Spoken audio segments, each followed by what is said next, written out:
Good evening, everyone. Welcome to the Scrutiny Panel meeting for December. The fire alarm procedures are as follows. If the fire alarm is activated, please vacate the offices down the main staircase opposite the lifts in the foyer. Assemble in Hawley Square on the green, and officers will assist you and advise you when it's deemed safe to return to the chamber. Would everyone's present please ensure that their mobile phones are turned to silent and they're not used to make or receive phone calls whilst this meeting is in progress. Councillor Davis.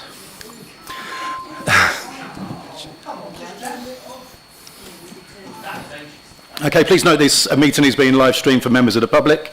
The meeting will also be recorded and subsequently broadcast on the internet. Does anyone intend to film the meeting? And that's a no, and there's no members of the public, so move on. I've had no request to speak under 20.1. And no request for public speaking. Okay, moving on to item number 1, the apologies for absence. I've had apologies from Councillor Faruqi, replaced by Councillor Meckinson, and apologies from Councillor Moore, replaced by Councillor Pugh. Are there any declarations of interest? That's a no. Okay, moving on to the minutes of the previous meeting. To approve the minutes of the Overview and Scrutiny Panel meeting held on the 19th of November, a copy is attached to the agenda pack. Can I have a proposal, please? Councillor Green and a seconder, Councillor Curry. Thank you. All members agree? Thank you. Chair, could I just comment on the very helpful and full description of what Councillor Pugh said under 20.1, which is really welcome and part of a discussion that we've been having with Dem Services. It's really good to see that level of detail. Thank you very much. Thank you, Councillor Austin. Okay, moving on to item number 4, the Cabinet Member presentation on parking. So I'll call on Councillor Bright to make his presentation. Councillor Bright.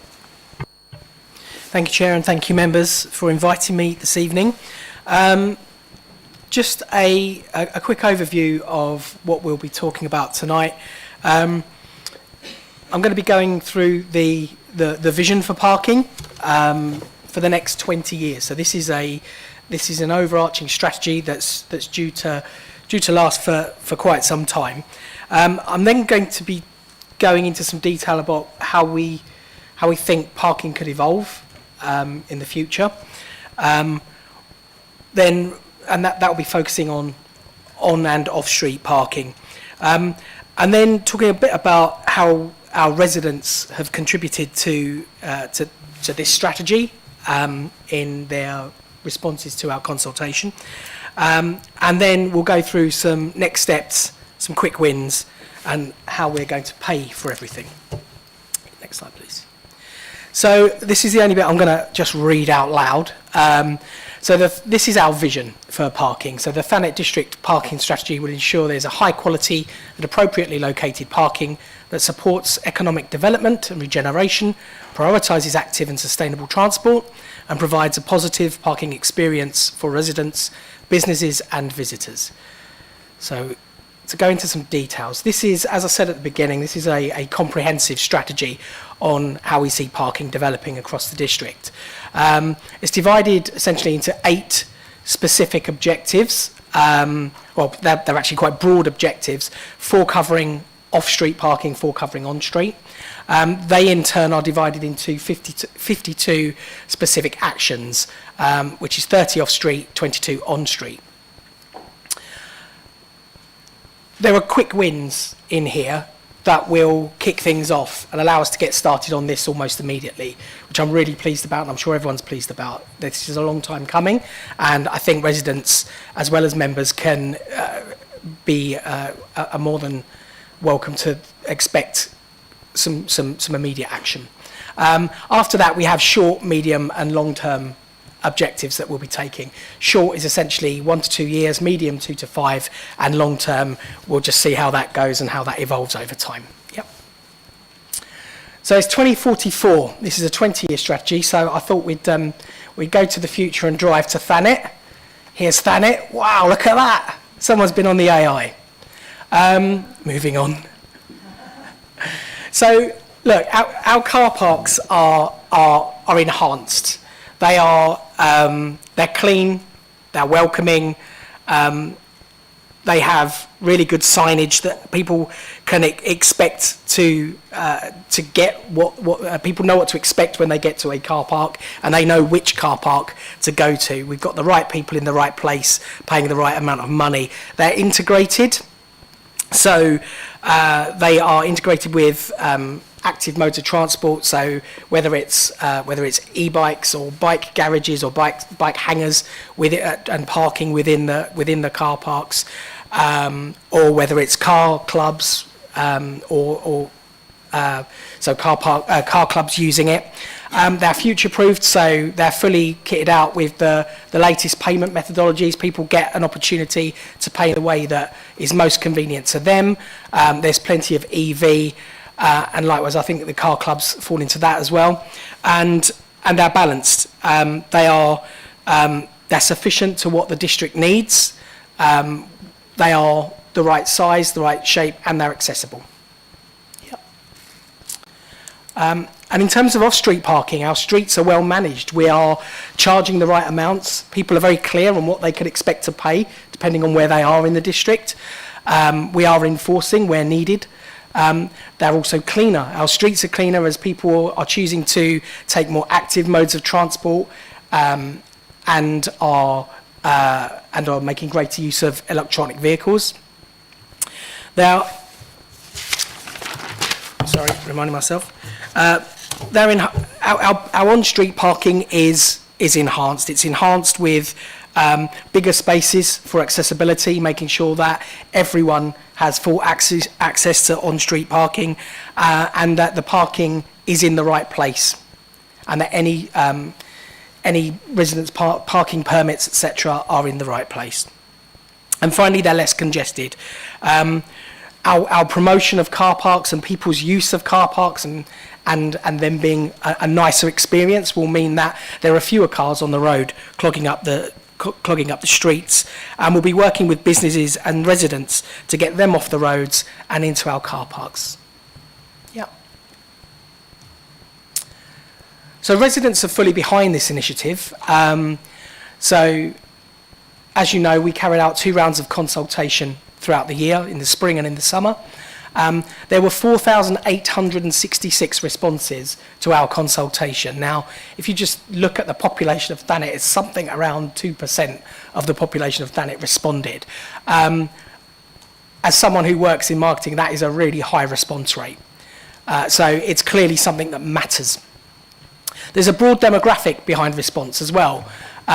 Yes, 70% of the people who responded to this survey were over 45 years old, but 30% weren't. And that for me is a broadly reflective demographic of the residents of this isle, and it shows again how important a subject it is to them. I'd also like to add, I mean, the survey itself was pretty dry and pretty wordy. So for people to sit through what was a 15-minute survey showed some dedication. And look, 86% of the people who completed the survey supported our vision for parking in the district. So again, they are fully behind this council in trying to bring some change. There was some resistance, actually. There are some things in the strategy that are talking about flexible tariff structures, and improvements in technology, and there was some pushback to those things. I think people, until they are fluent in using these things and they are familiar with them, I think there is always going to be some resistance. But I think we have to listen. Anything that we do, any changes that we make to our parking over the next few years has to be convenient and has to be usable by everyone across the district, not just people who are really au fait with technology. What I also liked about the survey was that there was some free-form stuff. So we've taken some statements of the kinds of things that residents were coming back with. So this is what they were talking about in their own words. And broadly speaking, there were 4 areas that they were talking about. There was a need for balancing the needs of residents versus the needs of visitors. So people were talking about residents' parking schemes. They were also talking about having dedicated coach and motorhome parking.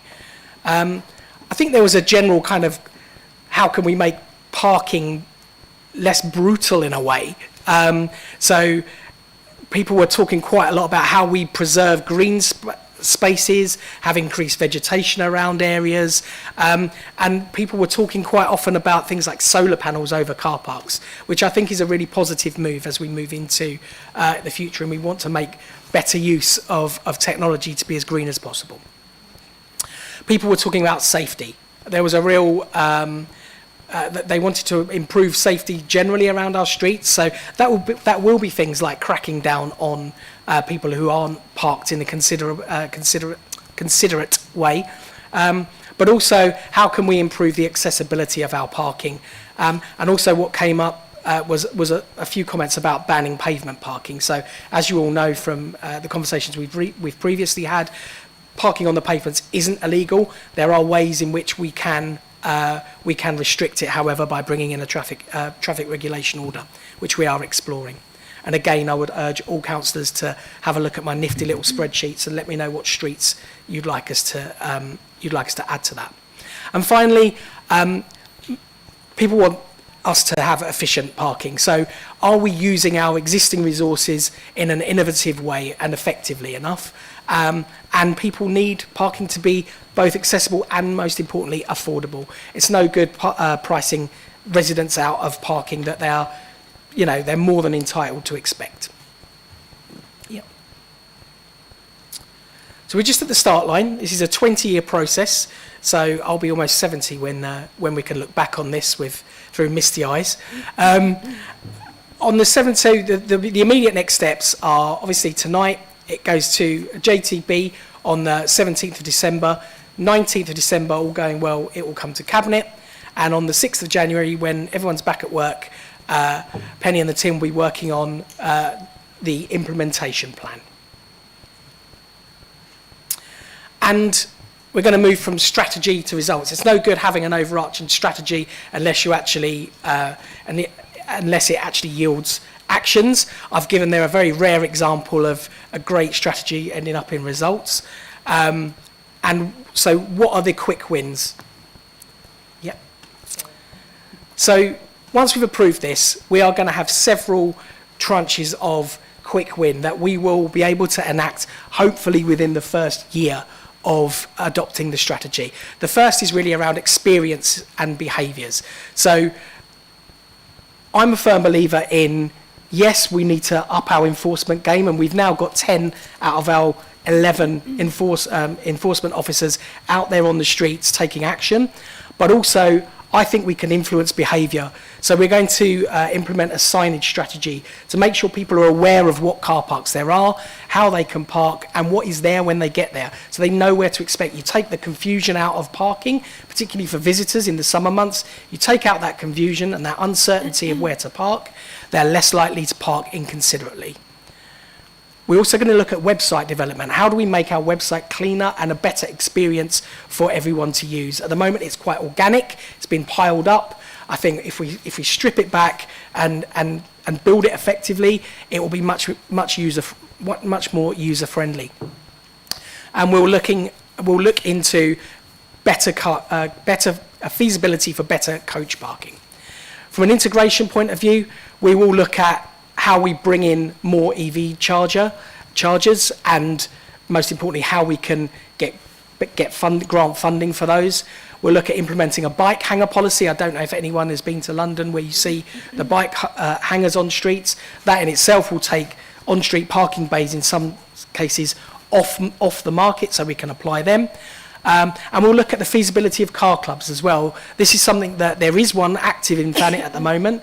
They're not particularly mainstream yet, but we know that they work in London, particularly for younger drivers, and actually I think it's more than likely that they'll be rolled out here.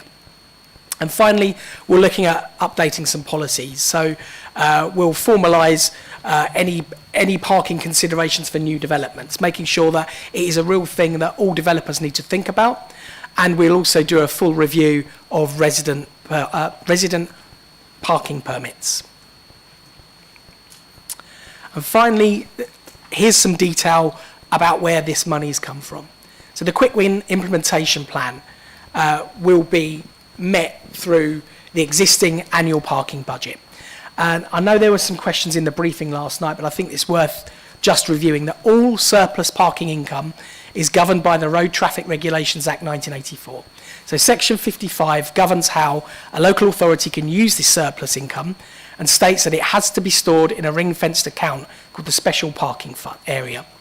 It also states what these funds can be used for, which includes improving transport, highways or roads, improving the environment, such as reducing pollution, providing free outdoor recreational facilities for the public, meeting the cost of providing and maintaining off-street parking, and contributing to the cost of providing and maintaining off-street parking for other local authorities or people. So everything is fully funded, and that is where we get the money. Any questions? That's quick. Thank you, Councillor Bright. Members, questions? Councillor Patman. The use of technology, is that including the use of ANPR controlled car parks? Yeah, it is. So I think the councillors, my knowledge, the councillors dabbled in it in the past in Trinity Square. It didn't work for whatever reason, but I think it's definitely something that needs to be brought forward because it actually starts to negate the need for having our enforcement officers always there. So yes, is a short answer. Do you want to add to that? Councillor Austin. Thank you, Chair. Thank you. I mean, this is very impressive. It's also quite long. How are we going to communicate to residents? I'm thinking about I was looking at the Kent County Council's cycling and walking infrastructure plan, and they've got "You Said We Did," and I thought, oh great, and actually it's not "You Said We Did" at all. It's kind of "You said, but we couldn't do that because." So I'm thinking there's some great tables in here, but how are we going to explain the bit in the text about why we're doing this, which I think is a crucial thing for residents to understand, particularly if they've responded on that. The other thing I wanted to say was I'm really pleased to see the bike hangar and the car club and all that kind of thing going on, and not just the straightforward parking-y bit. And I'm really pleased to hear you say that car clubs are attractive to younger residents, because I've been a member of car club for at least 20 years. So any feedback I can give you from that point of view, I'm very happy to do.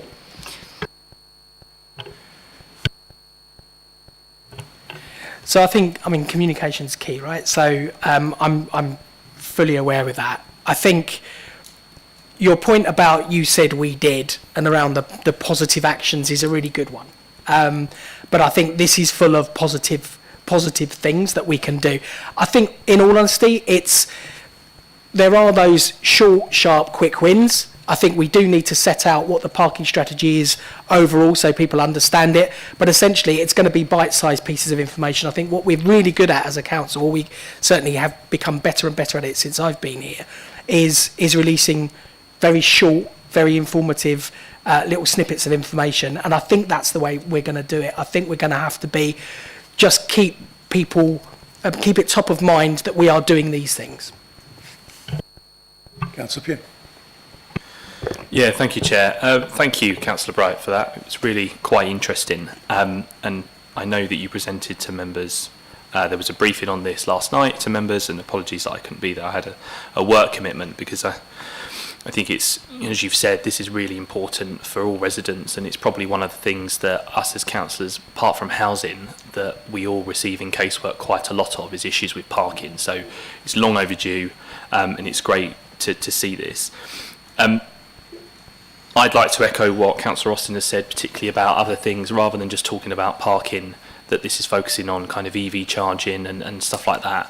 I think we as a council have a responsibility to really lead the way in making sure that there are plenty of EV charging points across the district, more from a perspective of, and it's a conversation that I was having only a couple of days ago with somebody locally about how they'd purchased an electric car and they then got rid of it because of the lack of charging points that there are when you're out and about in the district, and that it's not necessarily easy for everyone to have a driveway and install a charger on their drive, and not everyone has off-street parking at home. So if there's a way that we as a district can lead that and ensure that we've got plenty of EV charging points in our car parks, I think that would be really quite a positive step.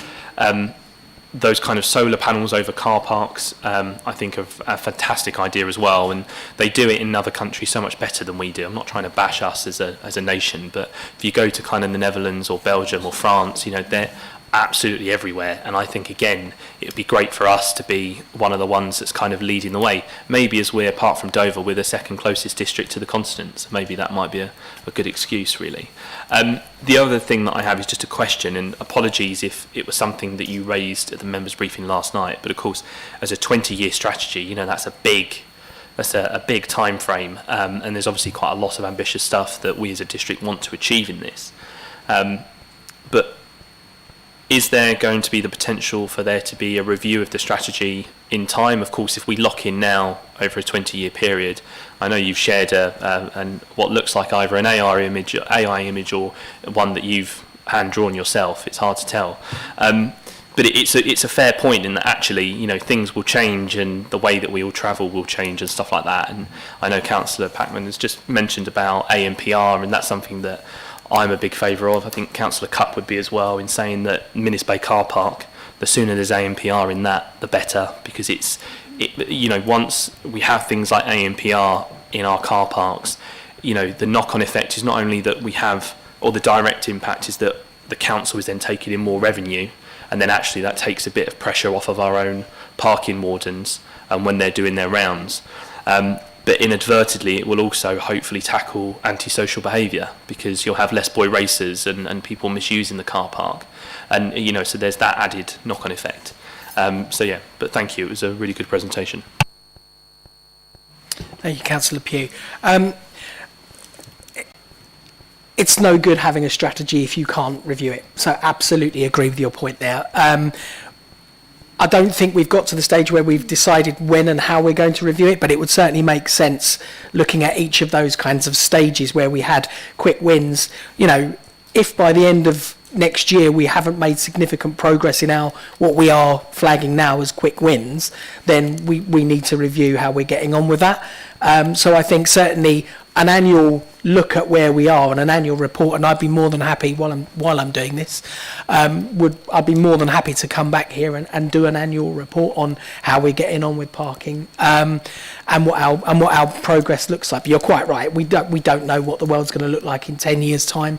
We don't know how people are going to be getting around, and I think we need to be flexible enough to react to that. I think in terms of things like EV charges and ANPR, that's really going to come with the enhancement of our car parks. We're starting to make moves in terms of, you know, potentially looking at how we deal with Leopold Street, for example. The more control we have over our car parks, the more control we have on how we make them better and how we make the user experience better. I think the other point you made was around EV charges. I completely agree. We're absolutely committed as a council, and have been for some time, as you know better than me, on reaching net zero. And if we're going to reach net zero, we need to be using and producing our own energy wherever possible. And in all honesty, it's good for our residents if more people are driving around in EVs. The biggest barrier to EV use is obviously range anxiety, despite the fact that 90% of people's journeys wouldn't even be touched by range because they're 5 minutes from their home. So I think anything we can do to enhance that. And I think Miss Button's got some points she'd might add on grant funding for EV.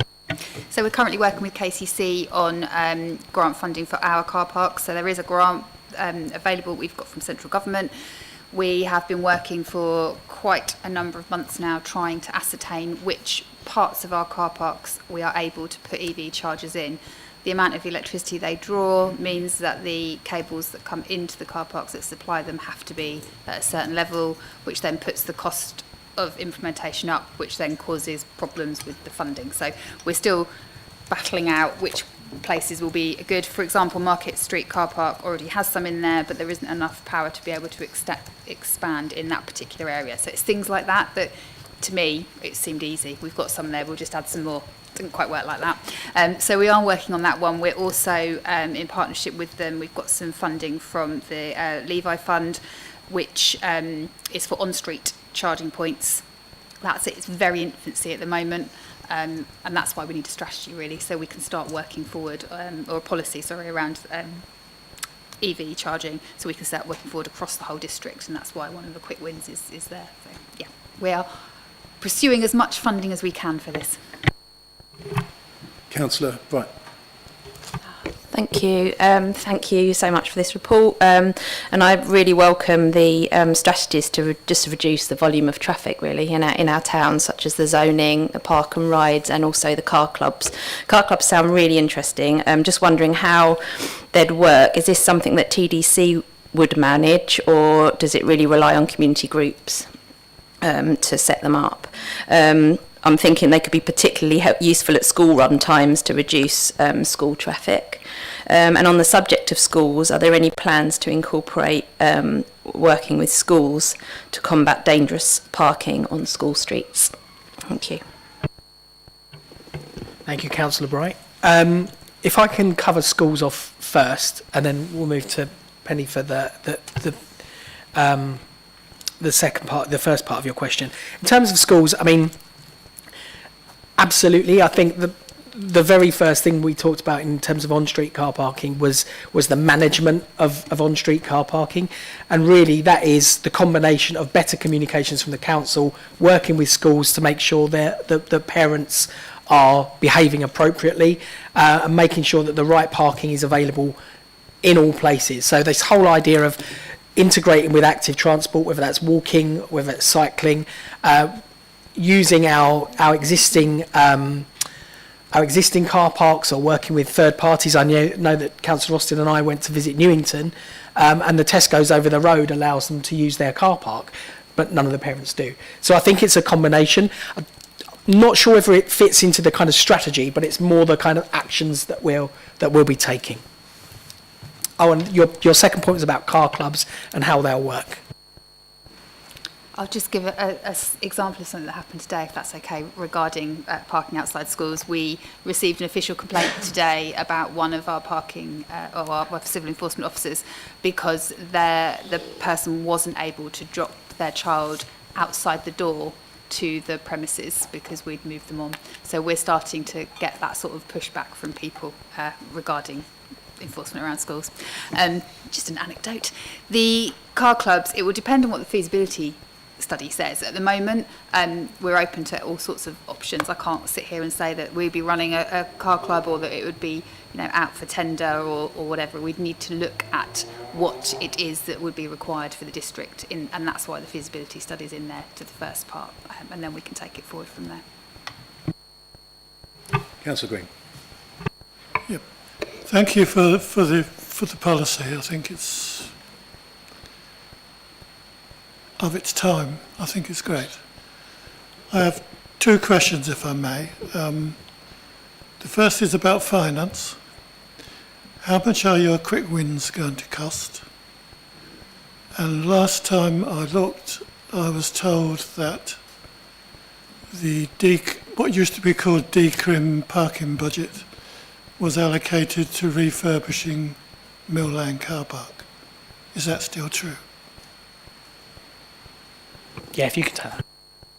So they haven't been fully costed out in terms of it's going to cost £10,000 to do this and £5,000 to do that.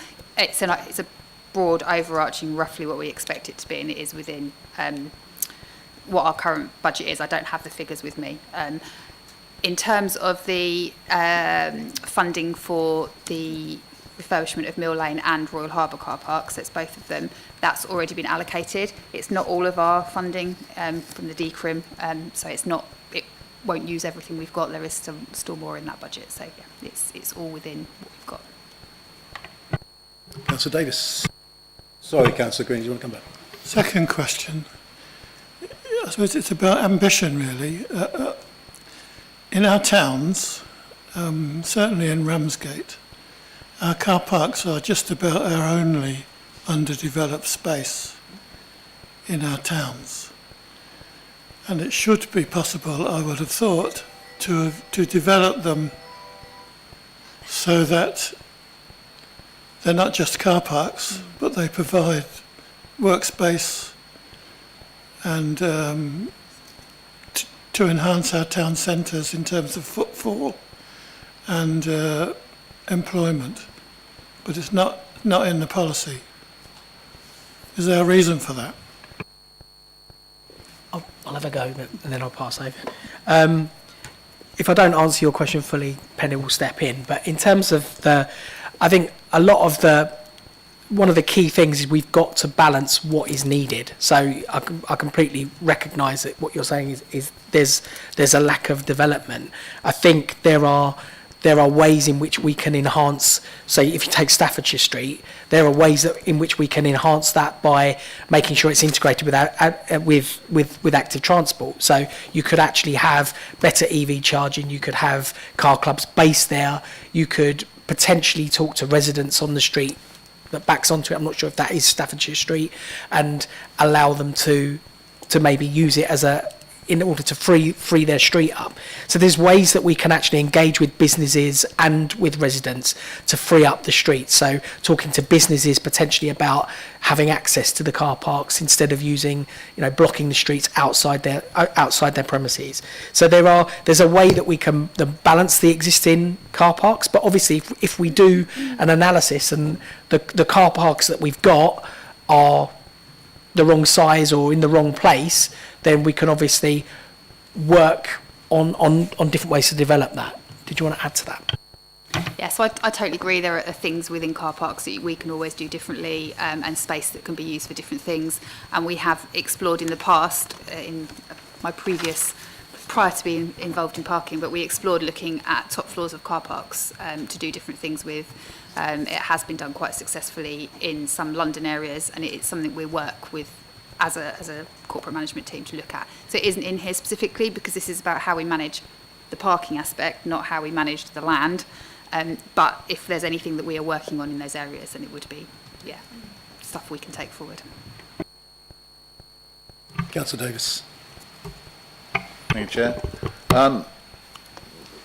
The thrust of my first point has been well covered, actually, and that's about the need for flexibility and review, because probably one of the fastest moving areas in technology is power and how it's being delivered.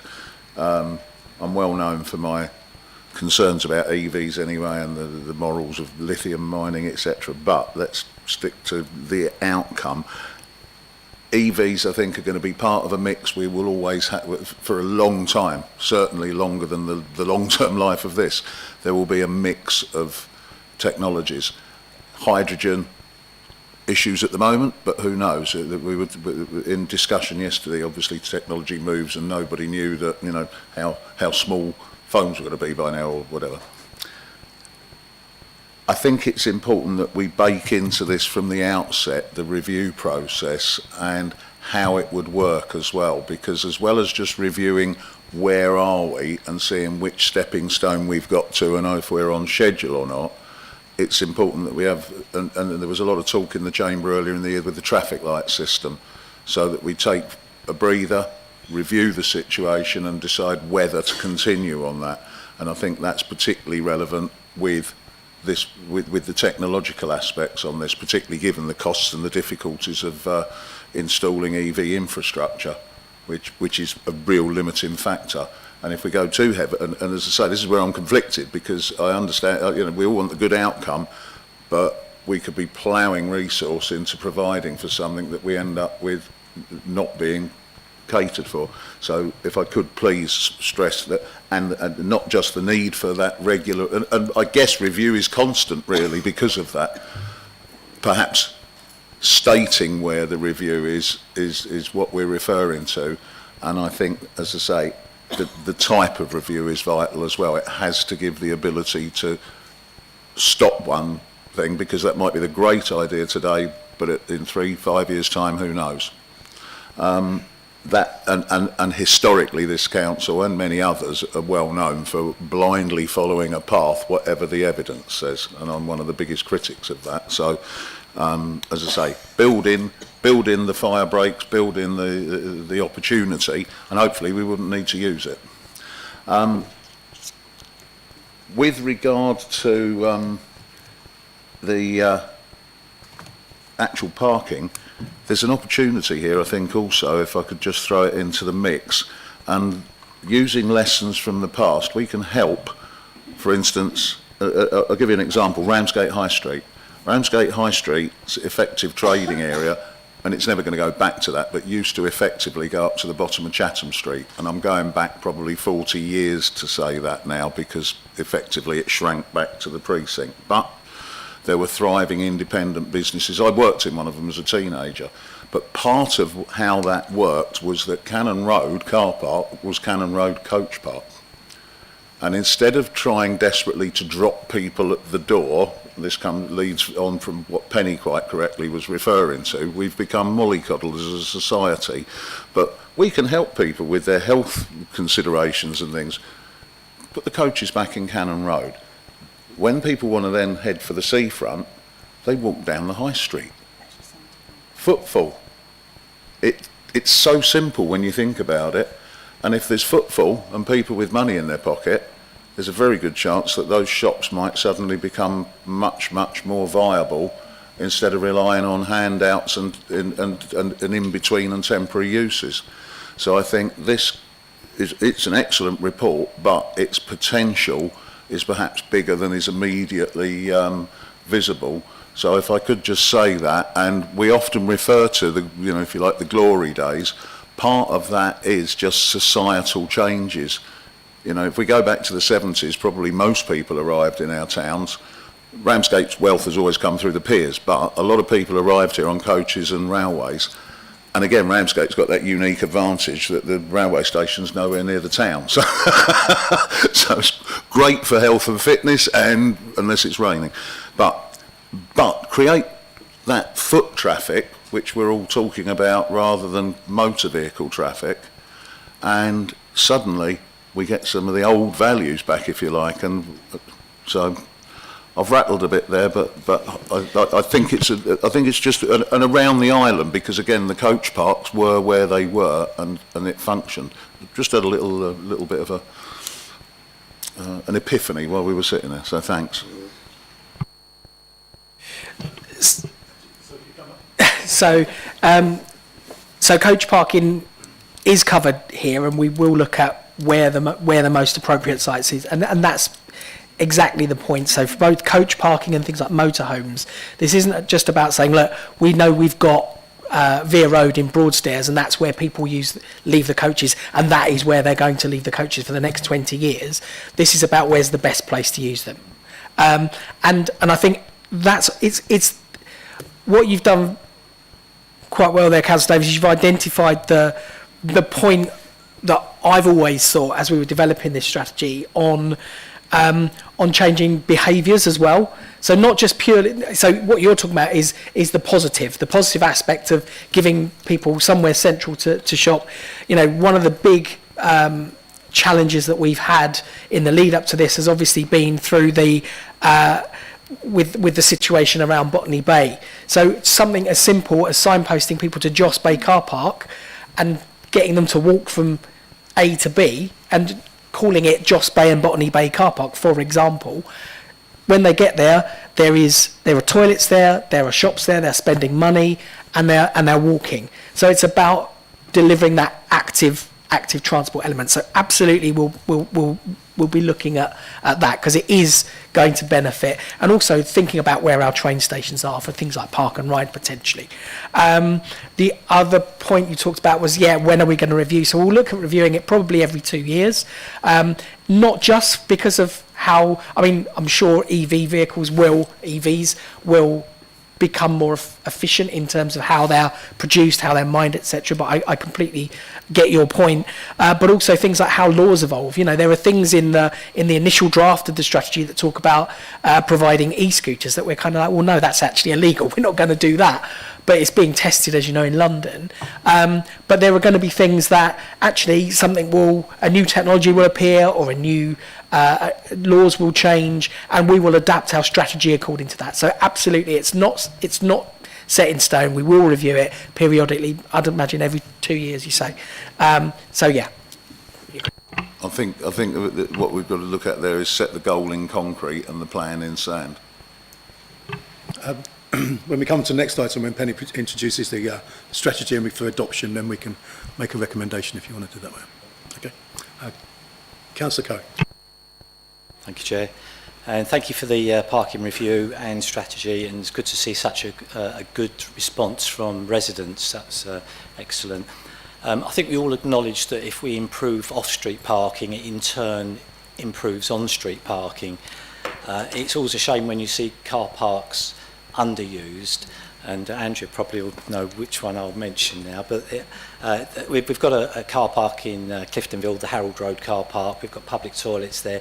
It was put on an asset disposal list, but it's still there. It's underused. It'd be really nice to see that car park well used. We do have on-street problems with parking in Cliftonville, so that's one thing I'd like you to look at.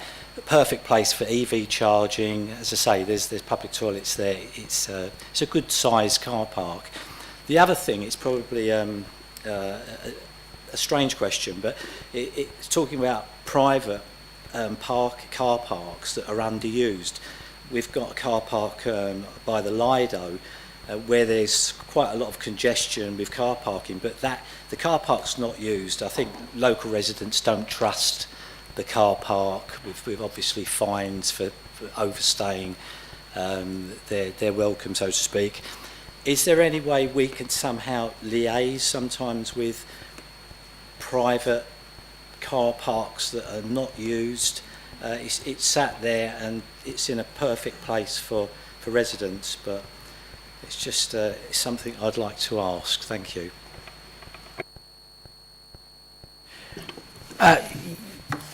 Thank you, Councillor Curry. So your point about working with the private car parks, we can try, but obviously we have absolutely no control over that. I know the car park you meant, because I was fined 60 quid last year for turning round in it, which was great. I really enjoyed that. It's the most expensive U-turn I've ever pulled. So yeah, I'm just terrible at parking. But yeah, moving people into car parks is an absolute priority, and I think that trust issue all around the island is key, and it's about clarity of pricing as well. I think one of the most confusing aspects, certainly I know you were talking about Cliftonville, obviously, but looking in Broadstairs, there's no consistency of parking. It's quite difficult to know what you're going to pay at any given time. So something that we will look at is make parking in our car parks a more attractive prospect financially, if not through the experience, which is obviously the longer term goal. Yeah, thanks a lot. And can I also mention signage? I know you've got this up, but that particular car park in Harold Road, some local people don't know it's there. People have moved to the area in the last couple of years, so yeah, I can imagine you're all working hard on that side of things. Thank you. Sorry, can I come back just on that point? So that is one of our quick wins. So signage, using like variable message signs, etc., where it allows us to really direct people. So on busier days, we can direct them to different car parks that they might not be aware of. As soon as people know that these car parks exist, we're more likely that they'll use them. They're cheaper than parking on street anyway, particularly for visitors to the Isle. So I think that's one of the things we do see as a quick win.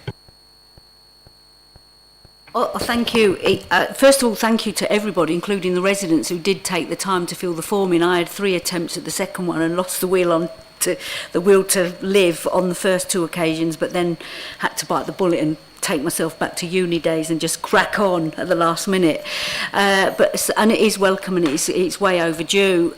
I think we also have to have some reality here, because it's not going to be an easy fix. With 17,100 properties arriving on the Isle, we're a peninsula, the problem's always going to be racing away from us, so we'll fix problems and there'll just be more cars on the road. So I think we've got, first of all, got to acknowledge that, and maybe we have to acknowledge that to residents as well. We don't want to over-promise things. I think the quick fixes are really great, and it's how we articulate those to residents in particular, because they took the time to fill the form in, and we don't want a situation where they say, you know, council's at it again, we fill all these forms in and nothing happens. So we got to make sure that we really do that. I've got several questions, so do you want me to do them one at a time, Christian, or? All right. So will this also include the present parking and garage facility around some of our tower blocks, for example, Harbour Towers, the other towers in the site? And I know there's other housing developments we have where I think there's possibly allocated parking or paid parking, particularly with the garages. I'm fully aware that some people rent garages for storage, and that is a lost parking space that somebody's prepared to pay for. So that's my first question. Will we do a review of the parking, of all the parking around our properties, and can they become part of the parking policy? That's my first question. Yeah, before you do. Yeah. Well, so firstly, one of the policies specifically mentions how we will. I think it's the managing on street. The last point on that slide was garage blocks are specifically mentioned. So where we have disused garage blocks or anything like that, we'll look at that. One of the things it talks about is how do we prevent verge parking? How do we create more space? Do you have anything to add, Sally? You're more than welcome to jump in.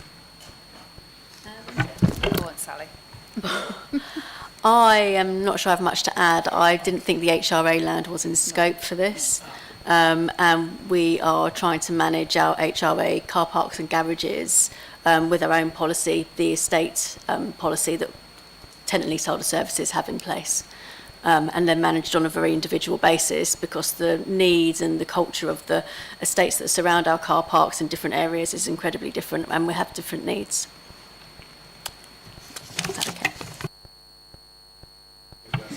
Yeah, I did. I'll carry on. I'm not. I do think there needs to be some joined-up thinking, because I actually have one of those parking pitches, and when we request for it to be cleaned at Harbour Towers, the cleaning stops at the gate, and I just think, oh my God, can't we? This is TDC. It's all owned by TDC, and there's actually rubbish beyond the gate that could have been cleared that came from the trees on the land.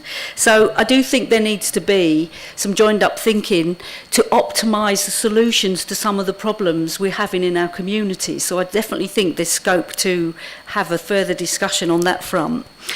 How can we make it easier for our residents to park in our car parks? Because the stress factors for me are mainly cost. You know, if I come to Margate, I'm not going to go to a car park if there's a free spot on somebody's road, which morally could be wrong. But, you know, when you're paying £2.50 for an hour and you just want to pop into a shop, you're not going to use that. You're not going to park with that £2.50. Signage and quality. So I do think some of the car parks in Ramsgate, the big ones, they're not well lit. The surface is not very pleasant. If you offered me a free massage on the way out, I might be tempted to pay my £2.50. So I'm not doing that. So how can we make it? How can we make it? And cost seems to be the biggest one. That's the biggest moan I have. It's so expensive to park, and somebody's always going to go for the free parking space rather than the costly parking space. So that's the next question. So fully accept that there needs to be everything needs to be at the right cost, right? So I mean, we've putting this together and our thoughts together, working with the consultants. One of the things that I always think about is Canterbury and how Canterbury works, in that it's zoned where those areas of high traffic where you don't necessarily want lots of cars are more expensive, particularly on street, than car parks, and the further out you get. So we already have free car parks in, I think it's Cannon Road car park in Ramsgate, on a Saturday morning, St Peter's Park Road in Broadstairs and Mill Lane. So I think we need to get better at signposting the fact that they are free on a Saturday, and I think we can balance it. So we will look at reviewing the parking charges periodically to make sure that we are balancing demand with actually what our residents need and want. So I fully agree that we don't want to be putting people off, but we want to be making it as nice as possible as well. So I think there's a bit of encouragement. Incidentally, I don't think there's anything morally wrong with people parking on residential streets, as long as it's not obstructing or using people's space. Because I know that in Ramsgate, parking's at a premium, but it's less so elsewhere across the island. So I think it's about managing demand effectively, managing the pricing, and making sure it's a really clear pricing structure. Signage is clear. That's one of our clear wins, and making sure that we are communicating it effectively with residents. I will bring up Cannon. You brought up Cannon Road car park, so I'll bring that up. So one of the issues with Cannon Road car park, which is particularly peculiar, is that if you're a member of if you've got gym membership, you get free parking in Cannon Road. So if you go there on a Saturday to access your free parking, you often find it's full of people at the gym. So that's another particular pressure in that car park. Obviously, we don't want to stop people free parking if they're improving their health. So there's a competing thing there. The next one was, what is the annual parking budget, and have we seen it increase as a consequence of increase in parking charges, or have we seen a decrease in it and a decrease in the use of our car parks? So what's the annual figure? What have we got to play with on an annual basis? So I don't have that number, I must confess, but I don't think we've put car parking charges up. We have, sorry, I got that wrong. But no, I don't know is the answer. Chris, I'll carry on with the next question. You'll come back. I think that's quite. I'm just looking. I'll find you the actual number in terms of increase. What I also wanted to understand is when we annually put the parking charges up, and you always say it's about managing traffic, and I always say you failed in Central Harbour. Do we see a negative impact on the number of people using car parks every time we put it up? So that's maybe you could answer me that. Also, joint ventures. So I know joint ventures with developers. So I know there's a developer in Ramsgate that would like to explore the idea of investing in our multi-storey car park, but in exchange taking a floor exclusively for their residents. Obviously, we would still gain a charge from that. But it seems to me, thinking around that, there's possible joint ventures in some of our car parks that are not used. I mean, we're sat here now. I came last night and barely managed to park, and the multi-storey is completely empty. And I'm thinking, the roads around here are absolutely parked. How do we offer the multi-storey cheap, reasonable parking for our residents overnight, so that we free up more space on our streets? And I agree with David Green and Tricia, because I know Tricia's brought it up. The Staffordshire Road car park, I think it's well used, but it's a complete mess, and it's a very large site, and maybe we should be looking at joint ventures with developers to build above them and have car parking underneath, because it would certainly tidy that whole site up. And who knows, we could actually make some money on the sort of sale of the land in return for just having access to parking underneath. And the last thing I'll finish on is other sports are available, including those played by girls. Christian.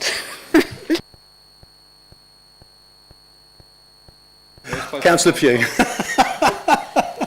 I think Councillor Wing is referring to the football memes that are up there, Christian. Don't worry, I was confused as well, to be fair. But at least you didn't include Chelsea trouncing Spurs at the weekend as an example. So,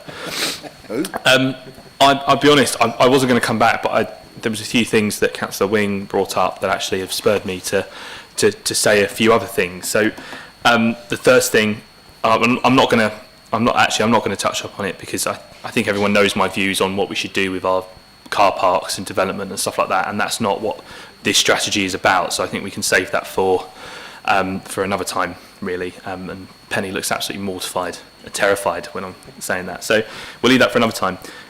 One of the things is particularly about accessibility and making the car parks easier for people to use. A prime example for me personally and my family is Leopold Street car park in Ramsgate.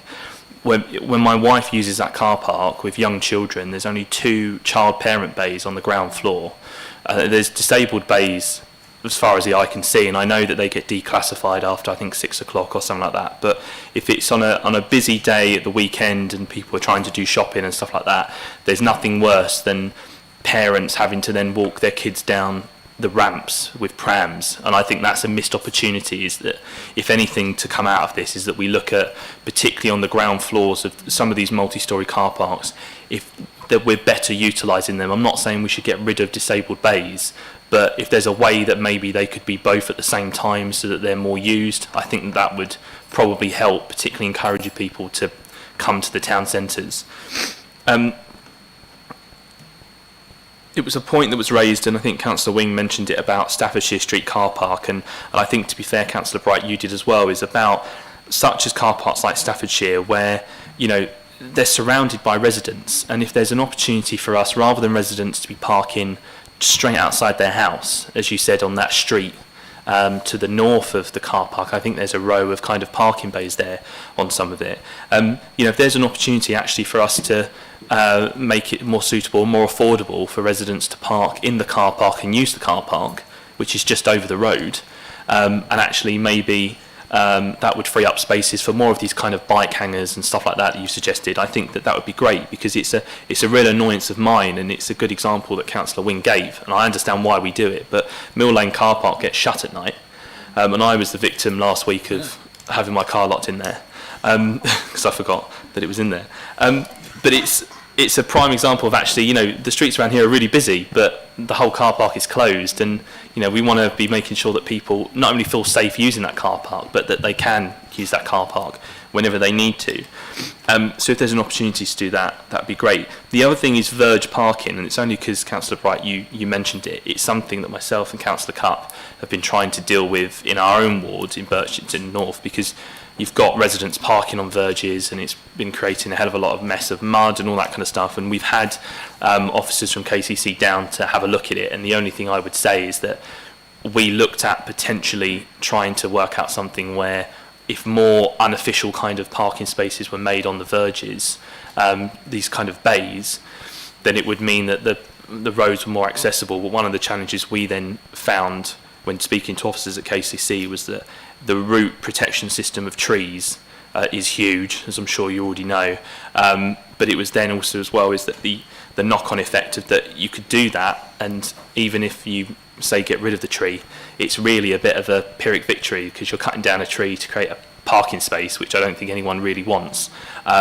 So yeah, but I mean, we would be massively in favour, particularly of more enforcement to do with verge parking, because it's one of those things that it just tears up the ground and ends up being mud on the road and stuff like that. So if there's a way that, particularly as you've said with this strategy, that all of that can be joined up, I think that not just with the kind of the quick wins that you referred to, but long term, we'll really start to see the benefits of this strategy.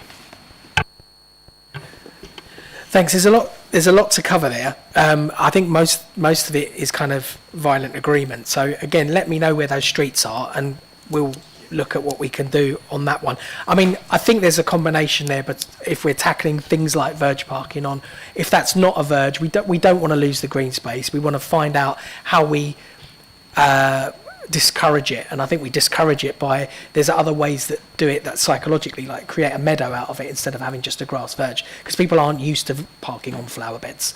It's just one of those things that might help. I think your point about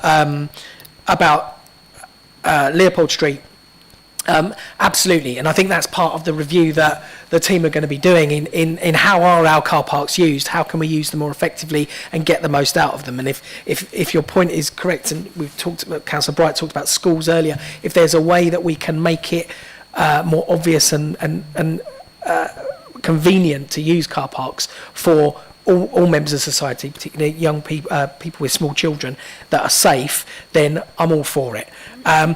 The point about Staffordshire Street, and I know you've raised it as well, Councillor Wing, you talked about, sorry, it was Cannon Road, where you talked about the gym. I think working with local businesses, it's a really good example of how we see this developing. So if there are local businesses that have a lot of people visiting them during the day, giving them a concession so that they can have that as part of their business is something that absolutely can be explored. So I'm all for joint ventures. Yes, I did make the point about football, but honestly, Everton's women's team is worse than Everton's men's team at the moment, and I wasn't going to put a picture of them up. Chris wants to come back in just for you, Rebecca. So, make sure I get this the right way round. For on-street car parking, which is obviously subject to the decrim regime that we mentioned earlier, and there's not quite the same flexibility on the use of the income we collect. Our budget, I'm just getting a year here, for 23-24, I haven't got the 24-25 figures to hand, sorry, it will be slightly higher, is £1.6 million. and then the budget for our own car parks, which we have more flexibility of the use of that income, effectively supports our base budget, is just over £2 million. It's worth noting there is obviously variability in year in terms of sometimes there's shortfalls depending on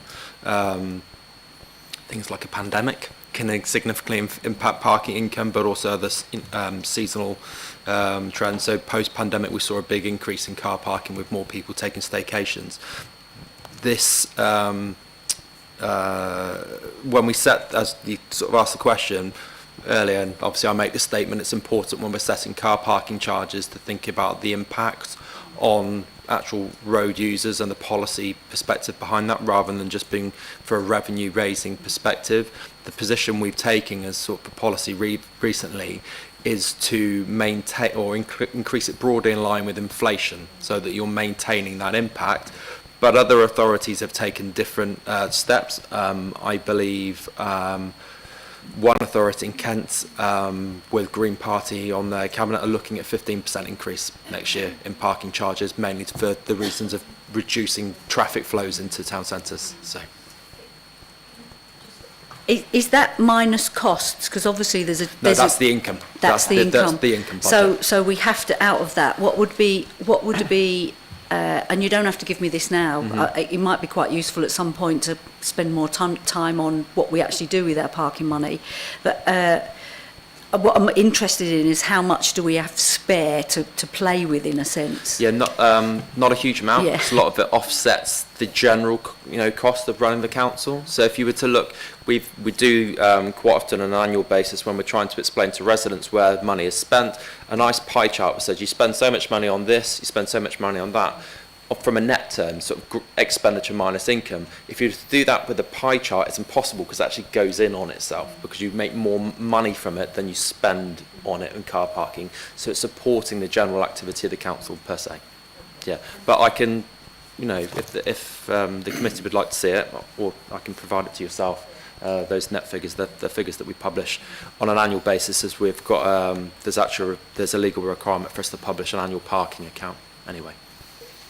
Okay. The thing is, if we want to get things done, we better start buying lottery tickets. I'm conscious of time, so we just take the last one from Councillor Davis. Thank you, Chair. I'm a little bit discombobulated because I find myself agreeing with Councillor Bright again with regard wildflowers on verges, but it would be, I think that would be a quick win, because as Reece said, people don't pull up on, well, most people don't pull up on flower beds. Camden Square, but anyway.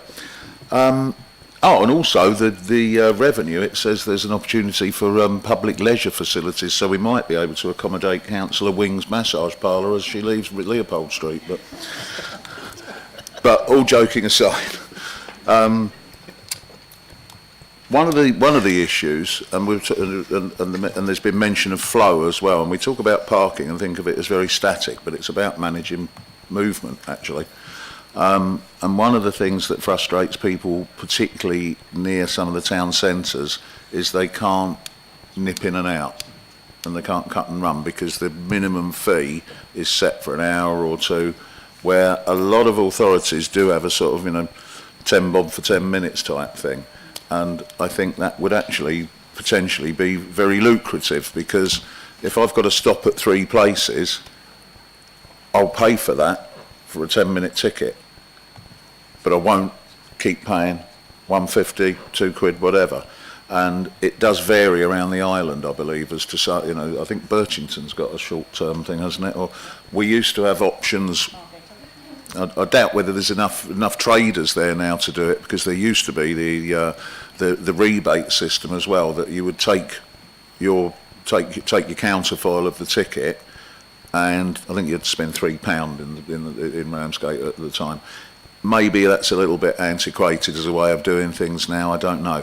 But that ability to stop for a short period, go and pick up your washing, your dry cleaning, whatever, I think would increase revenues potentially, but it also turns the bays over quicker, because if people have paid for time, they use it, even if they've got somewhere else to be, and it's about that turnover. So maybe we could look at just allowing people, you know, or a system that allowed for, as I say, I'm trying to think there's a name for it, not dump and run, but, you know. Anyway, thank you, Chair. Thank you, councillors. Thank you, Councillor Bright. Very interesting. I think we're all done. No, we're all done. Can I just ask one thing? Wardens, I know we haven't touched on enforcement at all, really. We've got 10, which is great, more than we've had for a long time. We've been pushing for more. Are we limited to that? Is that for a budget reason? Or is there a reason why we're limited to that figure? I'll start it and you can correct me. I think, well, we're limited this year, certainly, to 11. That was our target number. I don't know what the sweet spot would be, but it obviously can't be everywhere all the time. And if we're spending money on extra parking enforcement, we're not spending money on the other things that we talked about, I would assume.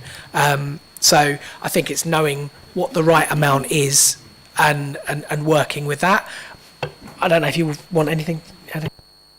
Yes, so our base staffing is 11 posts that we have allocated in the budget. Anything else we'd have to put in a bid to have our budgets increased to have extra staff.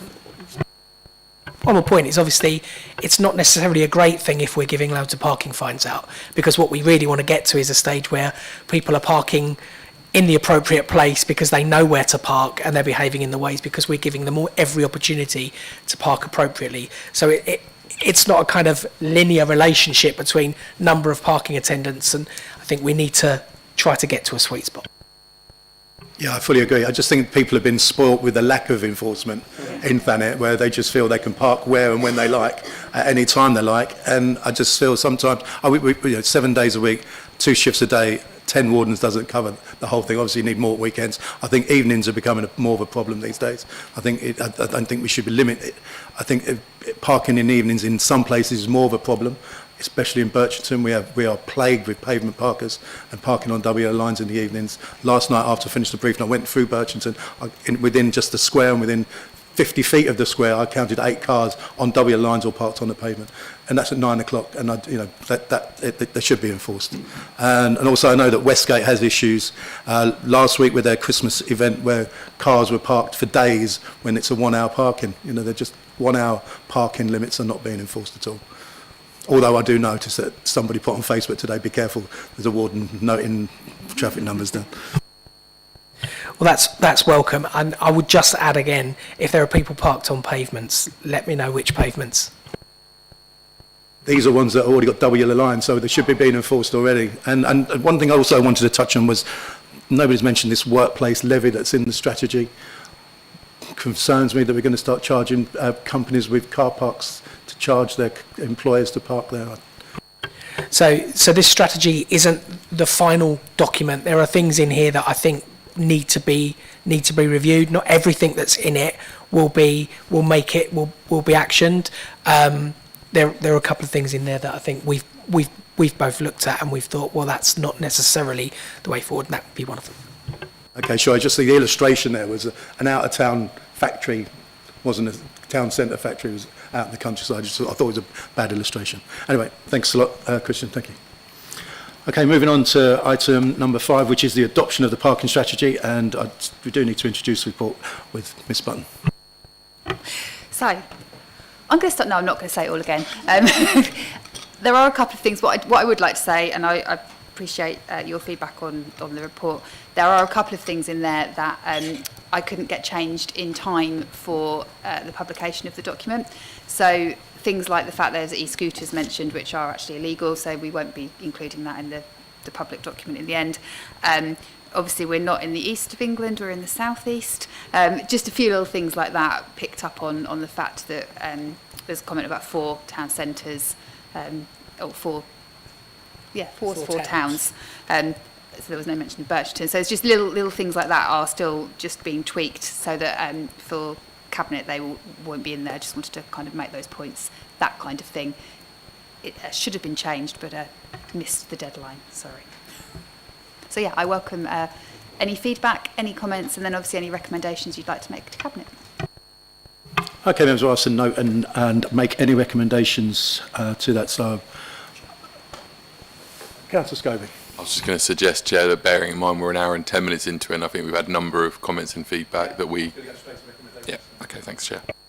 And I was looking at you, Councillor Davis, so did you want to make that recommendation? Recommendation that you wanted to make about the reviews?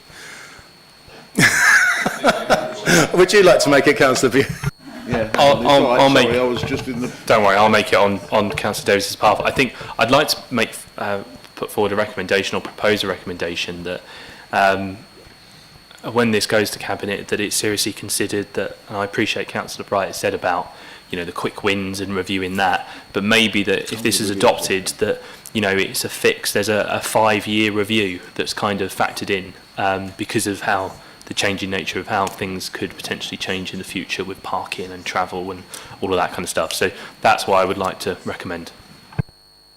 Okay, so I'll put in there the strategy reviewed at least every 5 years or sooner, because I think Christian offered 2 years. So. Okay, perfect. Okay.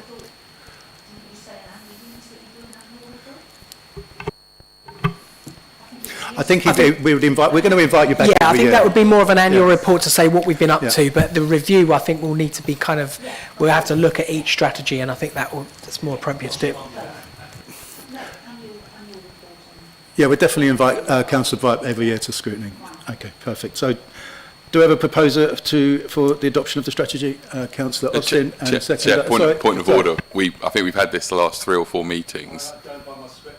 No, I'm just saying there has to be a process for people to make comments. For example, it can't just be an individual says, I believe this, somebody else says, I believe this, and then on behalf of the whole committee, that gets sent to Cabinet without proper discussion.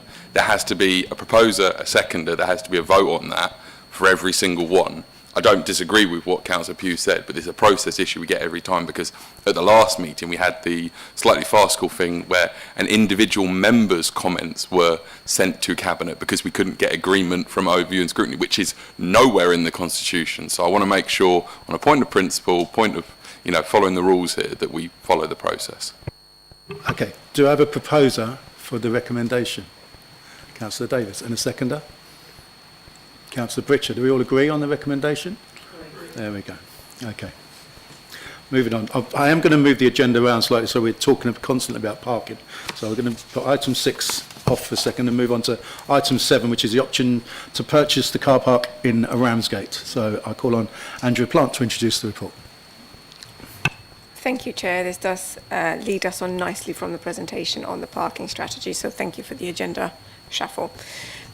This report specifically looks at the Council's option to buy the leasehold interest in Royal Harbour multi-storey car park in Ramsgate. The current lease is due to run until 2073 with no break options. The rent is reviewed every 5 years based on the construction price index and is currently just over £227,000 per annum. However, by July 2025, this is expected to rise above £300,000 per annum. The lease allows the council to buy the property every 5 years, with the next opportunity being July 2025.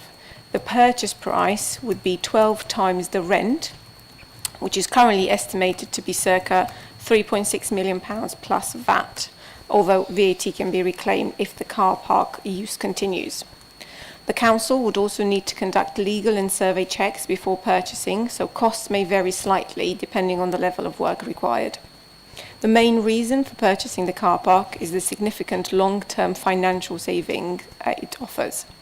For example, if the rent were to remain at the forecasted 2025 levels of £302,000 per annum, which we know it won't be the case because the reviews will bring the rent up every 5 years, the council will then have to pay £14.5 million in rent over the next 48 years. Whereas if we buy the property, the cost of borrowing over the same period would be circa £12.7 million. So it will be cheaper by £1.780 million. But as I've just said, the rent will quite likely continue to rise. So if the current rate of increase is assumed, the total rental payments could escalate to £27.6 million. Therefore, purchasing could save the council an even greater amount of £14.9 million. And these are just the financial savings alone before we even start considering the benefits from having control over the entire site and the flexibility that brings with it to explore future uses, and obviously to have full control of over the maintenance and the repair plan, so we can budget it and put it as our budgets allow rather than as the lease stipulates. Thank you very much. Okay, thank you, Andrew. Members, Councillor Green. Yeah, I don't think many people like that car park at all, but it makes financial sense to me, even if we don't use it at all. It would be cheaper to buy it than to rent it. And as you say, if we own it, at least we've got some scope for being able to do something with it. So I support it. Councillor Scobie. Yeah, just I agree with Councillor Green, it makes financial sense. I was just going to ask a question. Can we foresee any circumstances where our calculations could be wrong? For example, if we had a period of deflation like Japan has had, would that mean that our assumptions around inflationary pressures could be different, or is it something like CPI plus a certain amount? Yes, absolutely. CPI indexes could vary. We have based this on forecasted information, but we can't foresee exactly what the CPI index will be by July 2025 or by the point that we serve the notice. Councillor Davis. I think on a value for money basis, even were there to be a shift in rates or anything that eroded that advantage, you have to remember at the end of that period we've still got an asset, whereas if we rent it we've got nothing. So the gain and the yield is not just about that outlay preference. So I think we absolutely should be adding it to the asset sheet. Which obviously adds to our robustness because of the nature of the site. Could I just ask, 12 times revenue as a valuation seems very high, but I might be, I'm very old now, and my days of negotiation are a long time ago. But it's I would have probably expected maybe to see 8 times valuation, 8 times revenue or whatever. And again, no criticism of yourself. Is that an industry sort of formula for that type of property, or?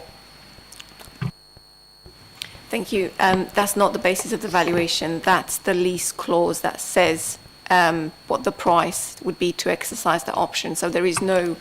So that's the lease condition. The lease condition stipulates the price would be 12 times the annual rent. Right, so we've got to go back to 74 and thank whoever signed that in the first place. Thanks. Just bring Mr Blunden. Thank you, Chair. Just in response to Councillor Scobie's sort of question around some of the assumptions that are in here, I think there's obviously scope for variability both ways. Mentioned CPI up and down, but also interest rates. There's some reference in the report here to just try and find the right paragraph, 2.6. where it sets out we try and use our own internal borrowing, which effectively our cash balances we'd use instead of going out to market and getting a loan in place for this acquisition. And then in due course we'd look to get a loan on board. Effectively, the advice we're getting from our treasury advisors, this is a really bad time to borrow. So we wouldn't look to borrow any money now. We're expecting that rates would start to drop, but there's always the risk that rates would go up. So when we look at that, we're considering both ways, but based on our sort of central forecasts, it stacks up financially. But obviously we've done a bit of sensitivity and scenario planning, and either way, one option could be more or less attractive than the other. Councillor Wing. Thank you. I totally agree that it's a really good idea for us to take full control of that whole site, because I think it increases our options going forward, even if there are changes in anything else. But mine's about good housekeeping. We have got a situation where electric vehicles are going to be the future, even if it's a temporary situation. But I don't think the health and safety in relation to electric cars, in particular the thermal runaway for battery, it's not technically a fire, it's a thermal runaway, in certain situations, or the weight of the battery. So have we had a structural survey done that will give us information about whether that structure can take the weight of a car park, a multi-storey car park full of electric cars, which I believe is 60% heavier? And have we looked at how we're going to need to update the fire safety standards so that it's capable of dealing with an electric battery fire, which is a thermal runaway? They can't be put out, they just have to be left to burn, and basically you're defensive firefighting around there.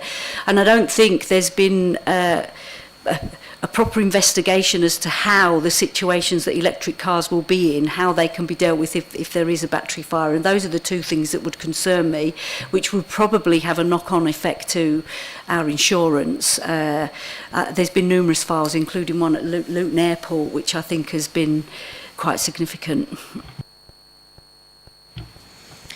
Thank you, Councillor Wing. This specific consideration was not part of this exercise. This mainly looked at the lease and our obligations as the tenant. Once, if we're successful in acquiring the ownership, then this can definitely form part of our future plans and our strategy in looking at the building. But for the purposes of this isn't us considering implications of electric vehicles was not a request within the lease. Back in 74, when this was being designed, this was not a consideration. It was impossible to foresee such a thing. So luckily for our purposes here now, this isn't a requirement to comply with any new electric vehicle requirements for this car park. But once we have acquired successfully the ownership, definitely we can look at that as part of the strategy of asset management. Councillor Pugh? Yeah, thank you, Chair. I think this is a great idea, really. Officers will note my frustration when I was the cabinet member responsible for assets in that, and this was one of them, was this car park, in the fact that long ago this deal was struck and we were kind of hamstrung to it and completely liable for all of the maintenance and everything. And I'm sure Councillor Bright knows all about that, to do with the lifts and all that kind of stuff. I think it was one of the first things you brought to Cabinet, Councillor Bright, was the lifts in Leopold Street car park, and I raised it at the time about us putting a lot of money into a building that technically we didn't own. So for us to now be able to purchase this, and I think we're really lucky that there's a kind of a get out of jail free clause within the contract, because I think you'd be very surprised to find that in a new contract nowadays. So I really do welcome this. There have been instances, and particularly with Leopold Street car park, I think during COVID or coming out of COVID, there was negotiations for a business to maybe sublet the top floor and do something really interesting with that, and that fell through for whatever reason. And so I welcome this, because I think if we have the freehold and we therefore have more power and responsibility to be able to do things, I think we're then able to be a little bit more imaginative with these spaces and you know, allowing some kind of pop-up kind of things like that, because you know, it goes back to what Councillor Bright said about better using the car parks, is that we've got to try and diversify and find more than just one single use for them, because I think that's really important. My question is a little bit detached from this, so I appreciate, Andrew, if you may not be able to answer it, but I'd be intrigued to know how many other of our assets are under a similar kind of current condition to this, where you know, it's something that we've kind of sold and then we're leasing it back on a long term, and you know, it's something that we're quite kind of caught up into. Because the only reason why I asked is based on what we have. I'd like to put forward maybe a recommendation to Cabinet that there's a future kind of understanding of other opportunities there may be for us to do something similar to this, because it's a real gripe of mine that we're locked into these long leases on what should be just general council assets, and in other instances we may really be fleeced for them. And you know, I know that, I think it says somewhere in the report that as a car park it's currently losing money, so I understand why we're buying it, but of course, you know, if there are other assets that we're doing this to and we're losing money on them as well, it's that accumulative kind of knock-on effect to the council's finances and the budget that I think we could all agree we could do without.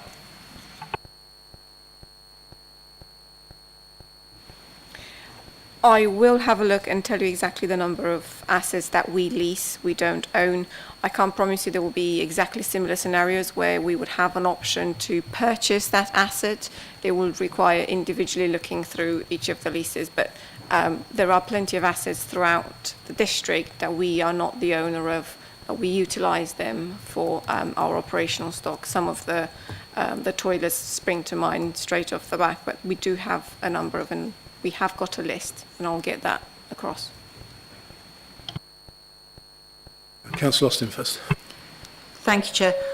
Absolutely agree with what Councillor Pugh said for all the reasons that he gave, the flexibility, the way that we can maintain it better, etc. He did mention the lifts. We're coming up to the 2nd anniversary of the lifts breaking. I have a correspondence with former councillor David Saunders, who was then the cabinet member, saying he would put signs up, he would arrange for signs to go up, letting people know that the lifts were not operational, and that was at the beginning of February 2023. I know that there have been problems, but we've lost 2 whole summer seasons here. It's really important that we get this sorted.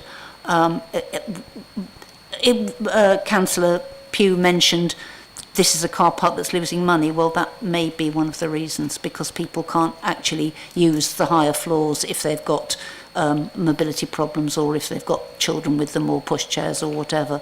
So please, can we have a date when we are expecting to have that done, because the dates that I've been given by very many people over a long period of time have just kept going back and back and back. Thank you. So I can confirm we have got a contract in place with the contractor to install the lift. I can also confirm my team have met with the contractor on site, so the commencement meeting has happened. We are now waiting on the contractor's specification for them to be able to put in the order for the lifts. The lifts can't be purchased off the shelf, they are bespoke made, so we are now ready, pending the specification from the contractor, to be able to give the green light for the lifts to be placed on order for manufacturing. A specific date, I will come back exactly. It depends on the manufacturer leading time exactly. Again, it depends on that specification, how much work is needed to go into the manufacturing of the lifts. That will dictate the time frame. And just to come back on that, we have got 12 assets that we lease and don't own, include Leopold being one of those as well. Councillor Davis. Small point, I was just going to correct myself because I've kept saying 1974 and the lease was actually dated from 75 but signed in 77. I just didn't want to mislead anyone, and we've all been saying 74. So small point, but just in the interest of accuracy. Thank you. Anybody else? Are we all done? Okay, members, so we're asked to note and scrutinise the report, which we've done, and then also note and comment on the proposed recommend. I'm going to come. I will come to that in a second. So, and then we're asked to note and comment on the proposed recommendations, which is to approve the exercise in the option to purchase the leasehold interest in the Royal Harbour multi-storey car park, Ramsgate, at the next available option trigger date point, and the finance the purchase from borrowing. So do I have a proposer for that? And Councillor Austin, and a second Councillor Davis, and all members agree with that. And were you happy with the answer, or do you want to put that recommendation forward? I'm happy to put the recommendation forward. I'm happy to make the point at cabinet as well. So I don't think it needs to necessarily be a recommendation. I can say it at cabinet, and I'm sure that, there's a good chance that maybe the cabinet member will agree with me on that in general at looking at assets. So I'm happy to leave it for now. But thank you, Andrew, because that's a really helpful response. Okay, thank you, Andrew. Thanks for that. Okay, I'm going to go back to item number 6, which is the review of the overview and scrutiny work programme for 24-25. The Youth Services Working Party met last month and drafted the terms of reference, which is attached to Annex 4 in the report. The panel is asked to approve those terms of reference, and I'm just going to ask Councillor Bright to give us a quick update. Yeah, thank you. Yeah, so the terms of reference are there at Annex 4, so it would be good to get your feedback on those. We had our first meeting a couple of weeks ago, and I think we've slightly changed the direction of what we're actually reviewing, because I think we realised that obviously youth services are provided by Kent County Council, so we want this to be as useful as possible as a district council review. So it's going to be more about the services that Thanet District Council provide for young people in terms of all of their services. So how are they actually working effectively for young people as residents in Thanet? As part of that, we are sending a survey to all of the heads of service to get them to think about what they already do for young people, so we can think about possibly making recommendations to improve that. And also a very sort of big part of this study is learning from feedback from local young people. So we've also sent out a survey to all school children in all of the secondary schools in Thanet. So hopefully we'll get a very good response from that. Just from one school, Charles Dickens, earlier on in the week, I received 100 responses within sort of 24 hours. So I think we will get a really good response from that. Yes, it's quite exciting. There will be a lot of data to sift through, but our next meeting will be at the beginning of January, and I'm happy to take any questions at all about the terms of reference. Thank you. Thank you, Councillor Bright. So do members approve the terms of reference of the Youth Services Working Party? Councillor Austin?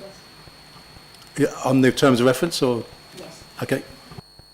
This looks great, Councillor Bright. Looks very impressive and lots of great ideas. But as somebody who's recently chaired something where we changed the remit as we went along, I'm a bit worried about the questions at the beginning that they don't specify how can TDC work more effectively through its own services for young people, because otherwise we'd be looking at how can it work with Broadstairs College, how can it work with schools, how can it work with employers. There's all sorts of things that we might do through our partnerships and our influence that I think we would struggle to include in this, because you've already got so much. So I'm wondering if we can just tweak the wording of those questions, or perhaps leave the questions out of the terms of reference, so that we're clear that we're talking about our own services here rather than globally. How, we could improve the lives of young people by creating loads of jobs, for example, but that's not really, I assume, what we're looking at here. Does that make sense? The questions right at the beginning, where it says question, right at the very beginning of Annex 4. I think we might just need to insert through its own services or something like that. I don't know. Yeah, okay. I'm really happy to remove the questions and just to have the aim. I think we do need to, at the next meeting, we'll come up with a question. I think it'll be a little bit clearer, especially from receiving some of the responses as well. Because also we were talking about how we were going to engage with youth workers as well, so people from Pie Factory, Victoria from the Pavilion Youth Cafe and things like that. So, yeah. I agree. We can remove the questions from the terms of reference. That makes it easier. Thank you. Anybody else, any questions or comments on the terms of reference or the Working Party? No, all happy with that. Okay, moving on to, do any members have any questions to ask or comments on the work programme? Councillor Scobie. Yeah, it was just a suggestion. I feel like for me, one of our role is to review sort of the decisions and the performance of Cabinet. And with the budget process at the moment, we obviously make a big fanfare and lots of scrutiny in February when we set the budget. We have quarterly reports, and then towards the end it sort of seems to disappear, and we never seem to go back to how did we actually do it. And maybe that's because we're getting into sort of after the budget, everybody's tired of finance, but I think it might be really helpful if we invited Councillor Yates back towards the end of the financial year to report back on to us and answer questions about how we performed against what the budget was set, where we overran the budget, where we underspent. I think that would be really helpful. I personally would get a lot out of that in terms of understanding where those bits of the budget are, because I think it gets lost sometimes at full council shoved in at the end after we've done motions, leaders report, questions. It might be good for us to dig into that a bit. Yeah, absolutely. I can put it in down. We have the Chief Exec coming in January to give us a rundown of business practices in the council, and then we've got Councillor Keane in February to talk about the cost of living in poverty in Thanet. So would you like January or March, which... I'm sure Councillor Yates will probably want it to be after February, after the budget, March. so March or April, March. when, Okay. whenever we'll works best for him. We'll really. invite him for March, and I still haven't needed a cabinet presentation in January, unless you're just happy to have the Chief Executive's presentation. You're all happy with that? Yeah. Okay. So that's presentations done right up until the next year, to be honest. And obviously, working parties are in full swing, and we've got the next working party, which is cost of living crisis, ready to go next time. Okay, we're all happy? Excellent. Okay, moving on to item number 8, which is the TLS KPI Q1 and Q2 Housing Performance Report, and I call on Sally O'Sullivan. Thank you, Chair. So today I'm presenting the Q1 and Q2 KPI performance report, so I'm just going to give a brief summary. So first of all, you can see our partnering contractors are performing really well, and this is supported by the customer satisfaction surveys that are within the report. This is an expected result for Q1 and Q2 because during the drier and warmer months there are less repairs reported, so less resources required. The reports of damp, mould and condensation also declined during Q2, and again this is a seasonal trend that we expect to see. We do expect the reports of damp, mould and condensation to increase during Q3, and therefore we are needing to be ready with extra resources should they be required.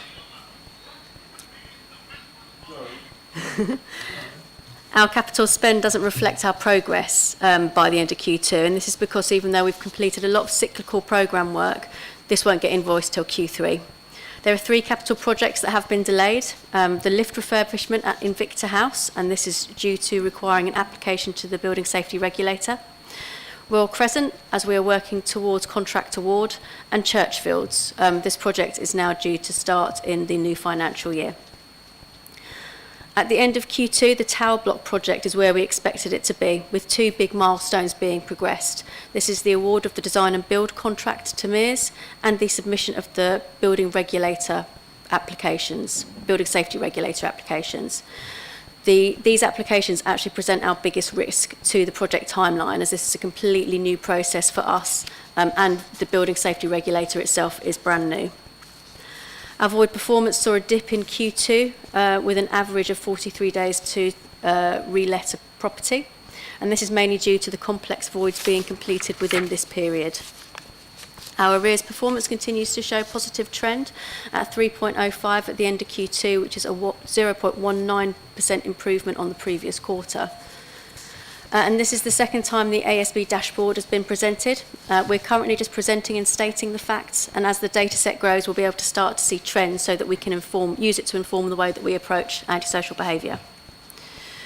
This, in Q2, was the first time we presented our compliance KPIs as a dashboard. We can now do this because we reviewed our policies, which does reduce the burden on reporting. The report covering the previous period up to March 2024 was considered by Housing Cabinet Advisory Group, but now in future all new dashboards will come to OSP and Cabinet for review. We are also currently partway through an internal audit of our compliance arrangements, which will be reported to Governance and Audit in due course, and any recommendations that impact our performance or compliance position will be reported in the next cycle. We are still reporting 1 property non-compliant for gas in Q2, but this has now been resolved in Q3, so I'll tell you that now because I know that. So as of now, we are reporting 100% compliance for gas. Our fire risk assessments is the only compliance work stream that has its own dashboard, and the reason we do that is because there's a lot of outstanding actions still, which I think needs a bit more explanation. There are 538 actions in total, with 338 of these being overdue. 111 of the overdue actions are being addressed through capital programmes. So the tower block retrofit and refurbishment project will address a few of them. The award of the low-rise flatted block fire door replacement contract, and also the award of the contract for passive fireworks will address those actions. We have a lot of new actions being added each quarter, and this is due to FRAs being constantly carried out at our blocks. The focus is put on completing FRA actions with all the teams, but many are hard to manage because they do involve changing our tenants' behaviour. For example, not leaving rubbish or belongings in the communal area. And that's all I have for my summary, so if anyone has any questions. Thank you, Sally. Members, Councillor Packman. Thanks, Sally. Thanks, Chair. Impressive stuff, really impressive stuff. If you think about where we were with East Kent Housing a couple of years ago to where you are now, absolutely impressive, so well done to you and the team. I just had a few comments. 285 fire actions are overdue. How serious are we talking about overdue, and what kind of actions are overdue? Because it doesn't list that in the report. If I say it all, and then you can come back. You say customer satisfaction is good, and you know it is, but BSW is actually on the constant decline, and I'm concerned over this quarter and next quarter that could drop again. And I'm seeing that jobs are being done in one job, as in no repeat attendances, but they're taking a long time to get to customers. So maybe that's a reason why they're kind of declining. And then DMC, it's great to see that this is being treated within the 7 to 28 days timeline, more within 7 than it is 28, which is great to see. But is there any plans to try and educate our tenants around, you know, using extraction fans and kind of leaving windows a little bit open, not necessarily the winter, but more towards the spring, and especially in the summer, which will hopefully prevent DMC. And then rent arrears, sorry if I'm going too fast. Oh, okay. And then rent arrears, it's good to see them coming down slowly, but are we actually putting tenants in arrears with our system? Because I know it's 4 weekly payments, and sometimes when you take on a tenancy, you're not necessarily ahead of your payments at times, so sometimes we put our tenants in arrears. That might be completely wrong, but I know from like working in housing in the past, that those sort of systems do have an impact, and it does affect your stats. That's it for me.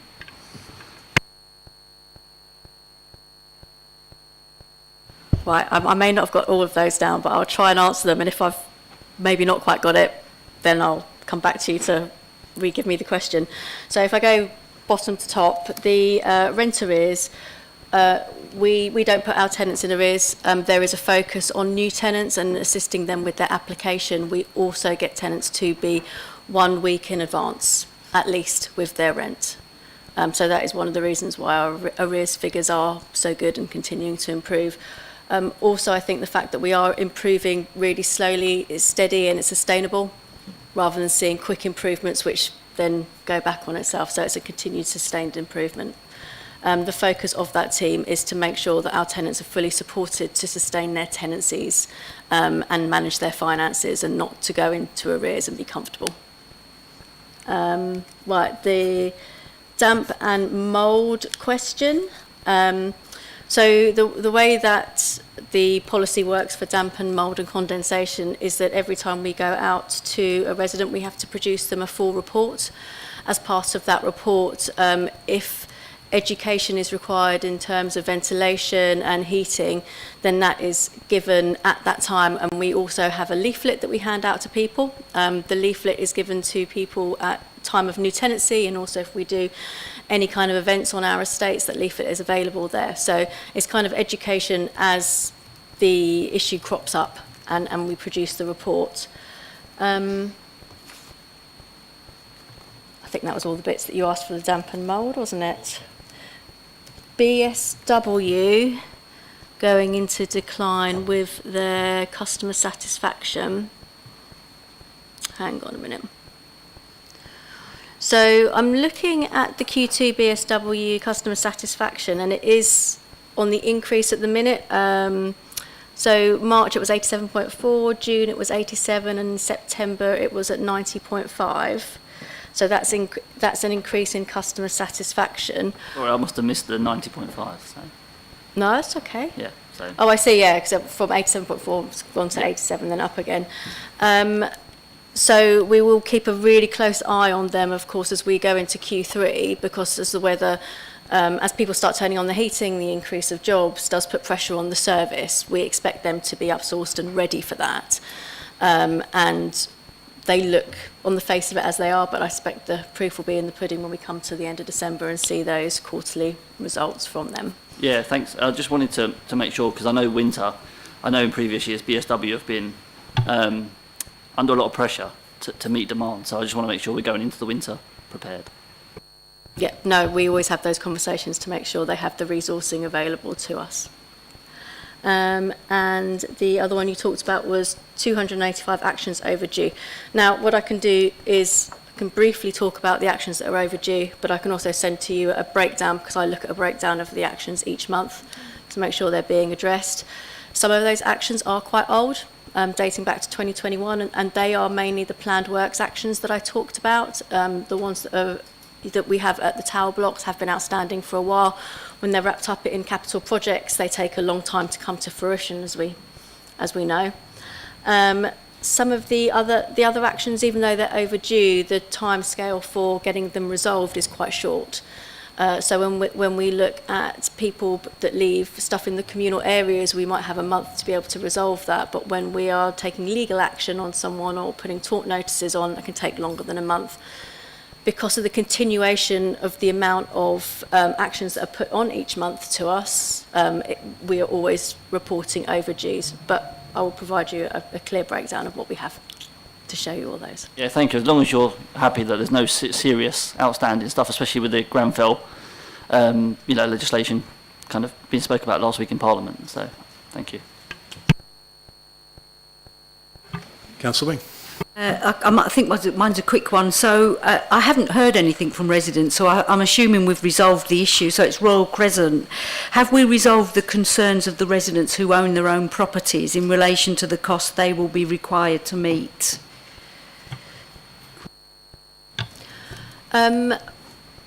We can't fully resolve that with them. There will be concerns because this work does need to go ahead. What we are doing is, once we have the contract in place, we are referring ourselves to tribunal so that they can look at the works we're carrying out and the value of the works and make sure that the costs that we are putting onto the lease holders are fair. That was always on the cards, wasn't it, I think, right from the beginning. The other thing is that sometimes I get a bit confused because we have our own housing stock and then we have third party who we put our tenants in. Sometimes as a councillor it can get really confusing because you don't know who to talk to.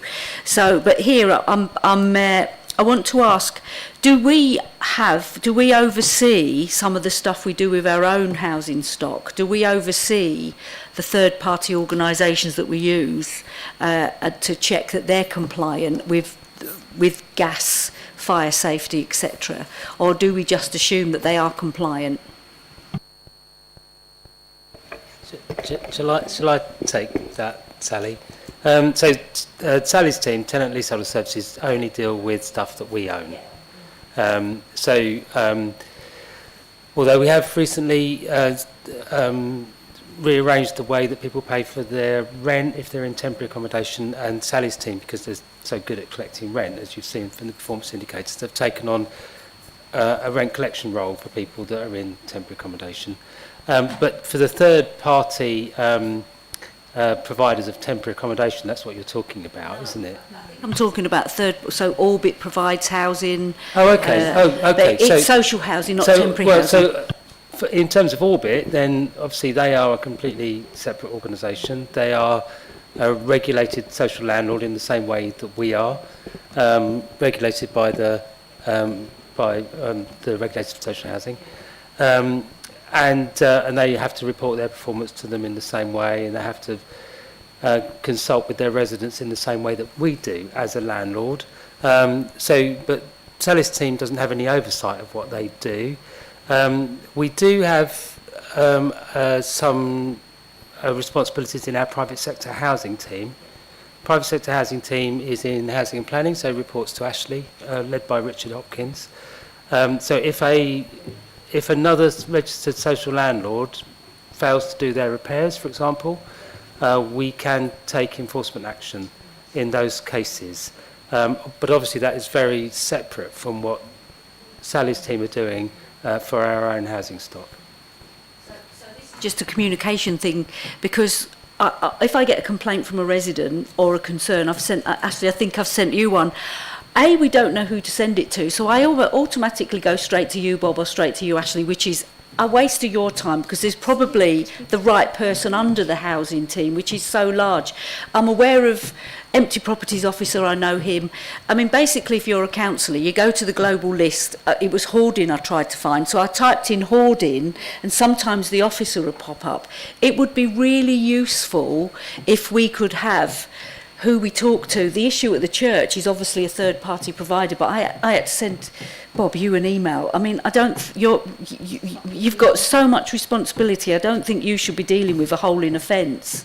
So it would really help us if we could have just a named person sometimes to go to, because otherwise we're constantly bothering you guys, and I don't like doing that, so I very rarely do it.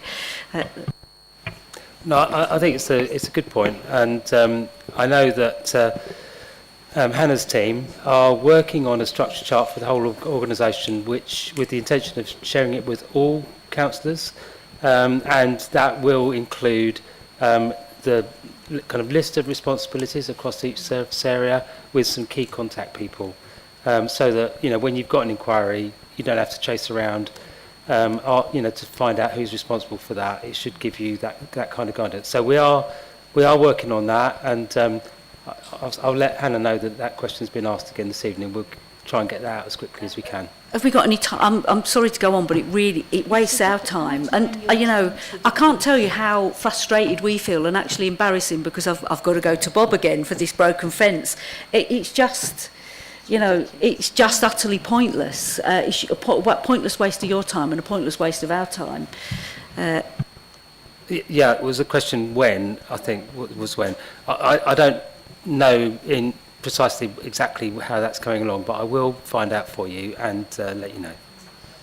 In the interim, is there any way, because you're such a big team covering such a wide remit, is there any way in the interim you could just provide us with some key names? So the hoarding officer would be a key one. I know the private landlord officer, I occasionally use him. Yeah, I was just saying to Bob though, so the query you came to me this week was about an Orbit tenant. So they're not our tenants, they are Orbit tenants. So we need to speak to Orbit, and we do have contacts there. So sometimes it is just easier to me to send that to my equivalent at Orbit rather than you having to go through the customer care at Orbit to and I can say, can you just get this dealt with? And the hoarding officer is funded through our housing assistance policy and managed by Town and Country. So that's, again, not internal either. It's, it's outsourced, but we can, The only problem is it then goes to the housing association and we don't get any feedback, so we've got no idea whether anything's been done. So, they're all communication problems that I think need addressing, but how they're addressed, I'll just keep going. But thank you. Anybody else? All done. Okay, thank you, Sally. Excellent, thank you. Can we just say how marvellous the dashboards are, and please can we have dashboards in every area of the council's work? Thank you. Okay, moving on to item number 9, the Housing Assistance Policy. Call on Ashley Jackson. Thank you.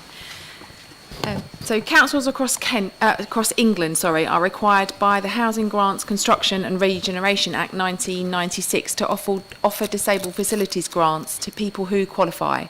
These grants are mandatory and are restricted to helping people with disabilities to adapt their homes to make them accessible and more suitable for their needs. The funding for these grants comes from central government via the Better Care Fund.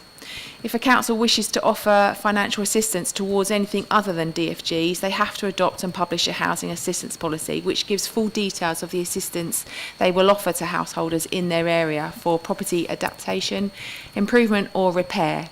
The things that the Better Care Fund money is spent on include individual DFGs, Health and Housing Coordinator co-funded with Dover, Town and Country Housing Home Straight Scheme, the hoarding officer, Handy Person Enablement Service co-funded with Dover, and contribution towards the salaries for the staff facilitating the expenditure of the budget and the home energy team. It is imperative that the council has in place a fair policy that takes into account changes since the last policy was agreed in 2019, Proposals that we are consulting on include increasing the maximum grant allowance from 30,000 to 50,000, extending discretionary grants to tenants rather than just to landlords, and we're proposing to limit the number of grant applications that can be submitted to prevent fraud. The recommendations to Cabinet are: the consultation draft of the housing assistance policy is approved. The Council conducts a public consultation on the draft policy. The results of the consultation to be published on the Council's website. Authority be delegated to the Head of Housing and Planning in consultation with the Cabinet Member for Housing to determine any minor amendments to the policy. And authority be delegated to the Head of Housing and Planning in consultation with the relevant portfolio holder to consider and determine requests to waive the requirement to repay grants in exceptional circumstances. Thank you. Thanks, Ashley. Members, you heard the recommendations. Any comments? We all okay? Well, I won't read them all again. Ashley just read them out. Do I have a proposer for those? Hands are everywhere. Councillor Davis and a seconder. Councillor Austin. And all. Sorry, you wanted to speak? Sorry. Okay. Go for it.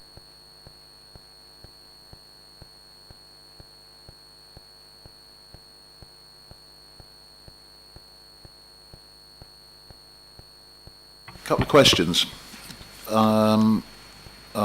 Delegated powers. Section 3.9 says that a new delegated power is proposed to allow the Head of Housing and Planning, in consultation with the relevant portfolio holder, to consider and determine applications to waive the requirement to repay grants in exceptional circumstances. I fully understand that there could be the situation with exceptional circumstances. Why is it necessary to delegate that rather than it coming in front? Because, no disrespect to anybody in the present roles, but I think there's a vulnerability there that allows two people, because if we go on, the maximum grant potential, which is about 30,000 now, goes up to 50, and looking at this just on blocks on the sheet, if you like, why is it necessary to delegate authority to two people that could write off a £50,000 grant for one householder? I think that needs a more of a panel approach, or to be looked at, rather than delegating that authority. I don't understand why it should be.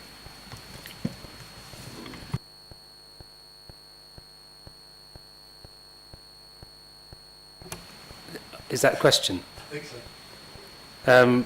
Why is it necessary?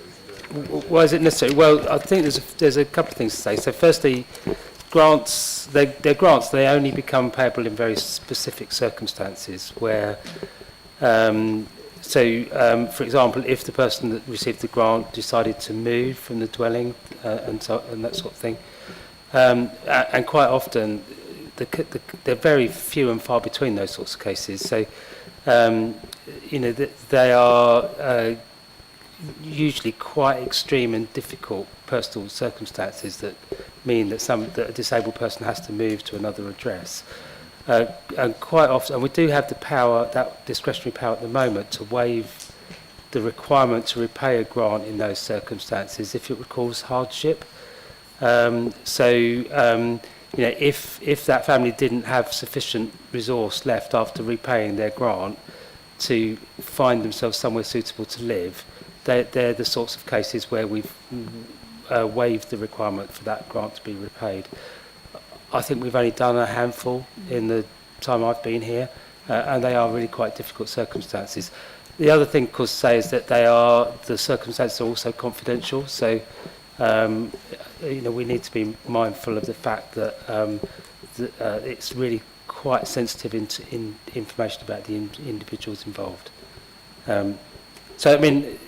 We've recommended it in that way because we think that's the most expedient way, the most efficient way to do it. I do understand the point you're making, but I think the safeguard of having it in consultation with the relevant cabinet member means that there is some check and balance to that process. I still don't understand why it's a new delegated power. You've said you've done this in the past. This is asking for further delegated powers.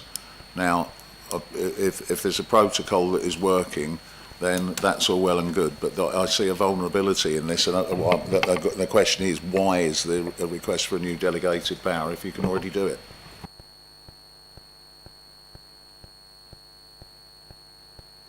I think we're saying it's not actually a new power. I think that the word new in the report is probably erroneous because the current policy allows for that to happen.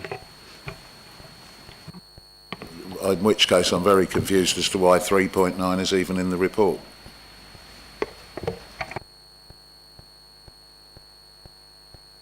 I will review that and amend it.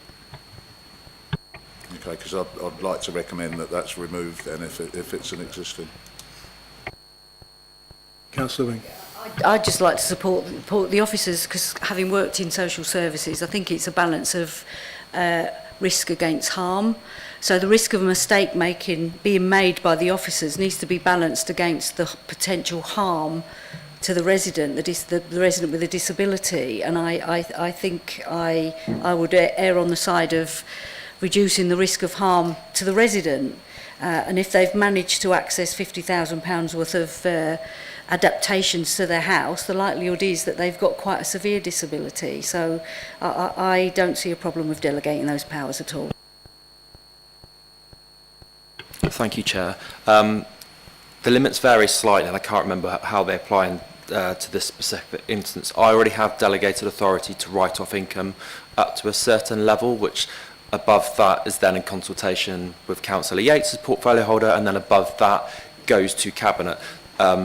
I'll have a conversation with Bob and Ash between the report being published to Cabinet just to make sure that's all worked through properly. I'm sure it is, but I can't quite get my finger on it this evening. Apologies. Councillor Austin.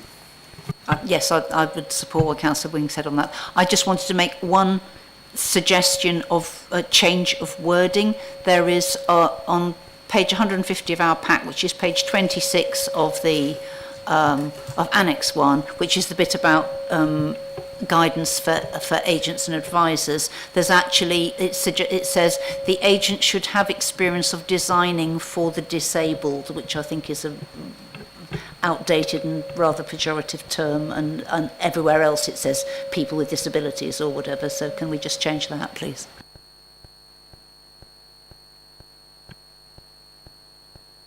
Page 26 of Annex 1, which is page 150 in our supplement pack.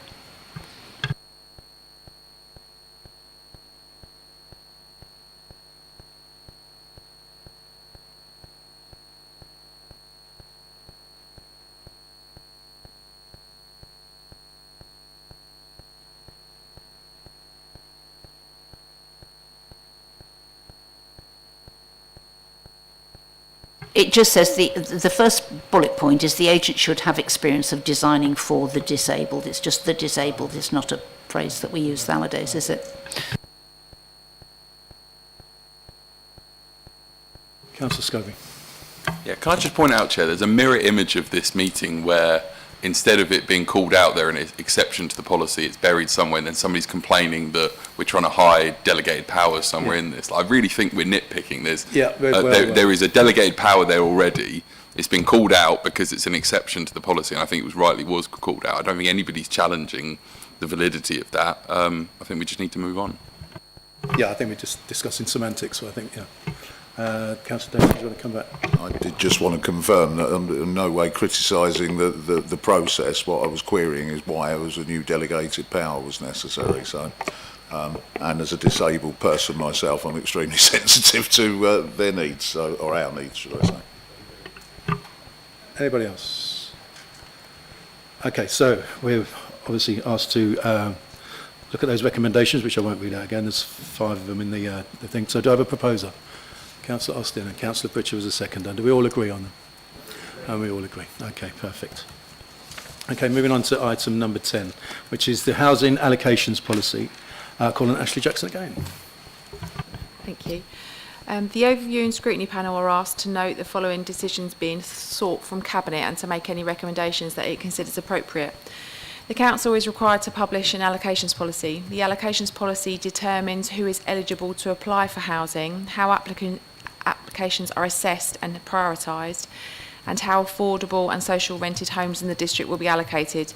There are a number of changes from the existing allocations policy which are detailed in the report, specifically proposed changes to eligibility, banding, advertising and allocation, equality and diversity and complaints. I felt it also important to mention that at the end of November the government announced new regulations to remove the local connection requirements for veterans to access social housing. We're currently awaiting detail on this but wanted to assure you that this will be included in the revised document for consultation. The recommendations to Cabinet are that the consultation draft of the allocations policy be agreed, the draft policy be subject to public consultation to be conducted early in 2025. The results of the consultation will be published on the Council's website, or authority be delegated to the Head of Housing and Planning in consultation with the Cabinet Member for Housing to make minor amendments to the policy, and the policy be reviewed on an annual basis or when required. Thank you. Thanks, Ashley. Members, any questions? Councillor Davis. No, just that where there are changes being made to the eligibility criteria, those will be presented in the report for them to then go to consultation. Brilliant. That's my only question. Okay, excellent. Okay, so obviously the recommendations there that Ashley read out. Do I have a proposer? Councillor Austin and a seconder, Councillor Pugh. And we all agree? Perfect. Okay, moving on, we're nearly there. Item number 11, the Accelerated Temporary Accommodation Programme. I'll call on Ashley again. Overview and Scrutiny are asked to consider and comment on the contents of the report and recommendations to Cabinet. Thanet District Council has a duty to provide temporary accommodation to people who are eligible for assistance, homeless and in priority need. The demand for temporary accommodation has increased consistently since 2012 and this has been replicated across the country. The rapid increase in people presenting as homeless and in need of TA has placed a substantial part on the increase in pressures on the local authorities. The Council's budget for TA in 24-25 is just over £1 million, offset by a budgeted income of £350,000 from housing benefit and rent. These budgets have been significantly exceeded due to the demand for TA, and the net overspend across all housing options budgets in 23-24 was 1.3 million, and this is forecast to be 800k in 24-25. We're currently accommodating 303 households in temporary accommodation. Just under 170 of those are in other parts of Kent. Hence our proposal to purchase 170 units for temporary accommodation within the area. The business model is explained in detail in the report. However, as you are aware from previous reports, officers have developed a toolkit to assess viability. To be viable, temporary accommodation schemes need to show a saving almost immediately to prevent an impact on the Council's general fund budget position. In summary, to ensure that this programme is financially viable and at a lower cost than the Council's current temporary accommodation arrangements, residents will be charged a social rent and a service charge. The recommendations to Cabinet are that the Council progresses with a programme to acquire or develop up to 170 homes for use as temporary accommodation. Cabinet recommend the required general fund budget, capital budget of 38.7 million as part of the annual budget setting process across the financial years 25-26 and 26-27. A 6-monthly update on the delivery of the programme is provided to Cabinet, and the letting of the homes will be in accordance with the Council's temporary accommodation policy approved by Cabinet in July 2024. Thanks, Ashley. Members, Councillor Scobie. Yeah, I've got a couple of questions, Chair, and I do have a recommendation, but I'll come to that later. Just a quick question on the finances then. So, with the 800,000 overspend on the 1 million budget minus the 350 grant, I think from looking up, I think our council tax base is about 12 million. So for every sort of £100 the council's bringing in council tax, we're spending about £12 on temporary accommodation. So it's a big issue. So that was just wanted to double check those figures were correct. And I wanted to ask, similar to when we talked about the investment earlier, what would we do if the situation reversed? So at the moment, we have quite a lot of people in temporary accommodation, but if there was investment from the national government, for example, or Kent County Council in schemes to help people, and that significantly dropped that number, would that leave us exposed at all? Or do we think that the underlying assets would give us enough cover? Thank you, Chair. Mr. Porter and Mr. Jackson may want to come in as well. The benefit we've got is it's an investment in a resaleable asset. So obviously there's an issue in the fact that there may be cost of sale and the prices may go up and down and that potentially could be a loss there. But this investment is backed by what is a relatively secure asset in the fact that it's housing, and part of the problem is that housing has gone up in value quite significantly, and probably will continue to do so, although there's obviously always the risk of a property crash and prices going down. What we do have, though, is the benefit that the assets, as well as being sold, could be transferred to alternative use that might not necessarily be directly linked to temporary accommodation. So we have discussed at corporate management team what the exit plan would be if we didn't need to use those assets for the purpose of temporary accommodation. But it may be something that Ash and Bob might want to add a little bit more around what those alternative uses might look like. Yeah, of course. Well, I think probably the first thing to say is that this programme and this proposal is very different to the proposal in the housing revenue account. So you've seen a whole series of reports about us bringing forward acquisition programmes and development in the housing revenue account, and each one of those projects has covered its own costs over its lifetime. So this is different in that it doesn't. So, but going and buying something on the market at market value and using it for housing at the sorts of rents that we can charge, because whether it's in the HRA or the general fund, it's still owned by the council. We are still a regulated landlord. It doesn't wash its own face over its lifetime. But it is cheaper than what we are doing currently.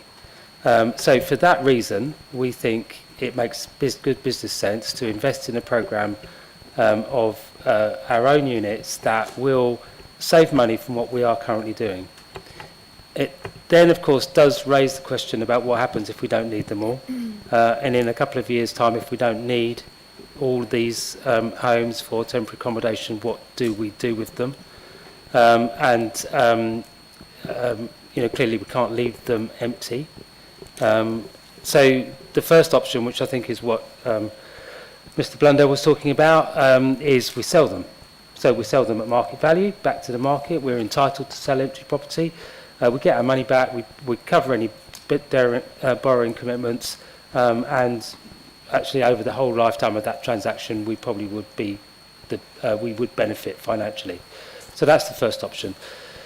The second option, if we can afford it, is we move them into the HRA and we turn them into permanent housing that we can use to offer to people on our housing register. I think I need to caveat that by saying that only works if the HRA, it can be seen as sustainable over its lifetime for the HRA. It might be 2, 3, 4 years down the road, and the values at that point may allow us to do that. And I think we could consider doing that. The other option that we have talked about, which is potentially available to us, is that we establish a housing company and transfer the properties into the housing company, and then we could charge a rent higher than we currently charge in the housing revenue account. So there's 3 possible exit strategies from this that we could consider at that point, and we could choose whichever one we felt was most appropriate. Thank you very much for that, very comprehensive. And just as I feel like for me there's a little bit of context that I'm potentially missing on this in terms of why this has become such an issue now. Is this related to when this happened historically, the money we may have been getting supporters from central government maybe covered these costs, but that's been eroded over time? Or is it a particular spike in this issue? Is there a bit of context I may be missing on this? Well, there's definitely been a spike in the last 2 to 3 years. We previously had a reduction strategy for temporary accommodation, and up until the pandemic, we were doing very well against that reduction strategy. And after that, the environment really changed, and we saw the numbers increase significantly from under 100 to where they are now, around about 300. for a number of factors, but mostly the changing dynamic in the private rented sector locally. So growing pressure on the private rented sector from kind of changing behaviour of landlords, but also people thinking that they could move to an area away from their work and only maybe go to the office once or twice a week. So we've seen all sorts of additional pressures on the private rented sector, and had case studies where people have gone along to a viewing and been outbid because the rent's gone up almost before their eyes. And lots of cases where the landlord has served notice, brought a tenancy to an end only to let it to somebody else at a higher rent. So those things have been happening a lot, and they've definitely led to the numbers increasing to the point where we are now, with say just over 300, and the level of financial pressure that's putting on the organisation. Just wanted to add to that as well. See, Bob set out quite a lot of useful context there in terms of where we are with the numbers. In terms of our action, I think it's fair to say we were taking action under the previous cabinet as well, with Foy House as well. But the numbers are becoming more acute and quite sticky, I would say, in our budget when we're looking at overspends. It's not something that's dropped quickly, so we've had to look at something that's a bit more ambitious in terms of the scale of the intervention that we're looking to take to address the budget problem. We also, as the report refers to, commissioned some work by CIPFA, who looked at our modelling, looked at some of the income we're able to get from the local housing allowance, and through undertaking that work, that's unlocked the potential to deliver this at much more scale without having the knowledge of and the advice that we got from CIPFA to be able to access the higher rates of the LHA benefit subsidy. Lots of these schemes wouldn't necessarily stack up. So that advice has allowed us to take this action. Mr. Patman. Thanks, Chair. Are these exempt from right to buy? Yes. Thank you very much. Councillor Green. A couple of questions. I think I read in the press in the last couple of days that the government is looking in some way at temporary accommodation. Would whatever they're proposing affect this? And secondly, this scheme seems to stand up on its own merits, but I don't see how we could recommend Cabinet approving this without knowing what other pressures there are on borrowing for the general fund.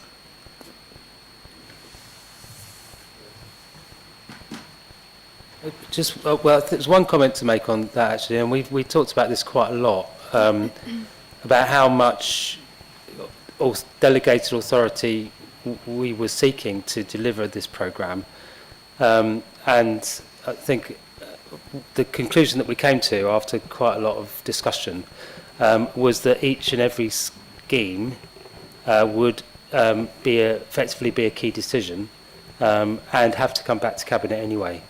So at this stage, we are seeking approval of the principle of the programme and a recommendation to full council to put the funding into the budget, but we would still need separate approval from Cabinet to spend that money.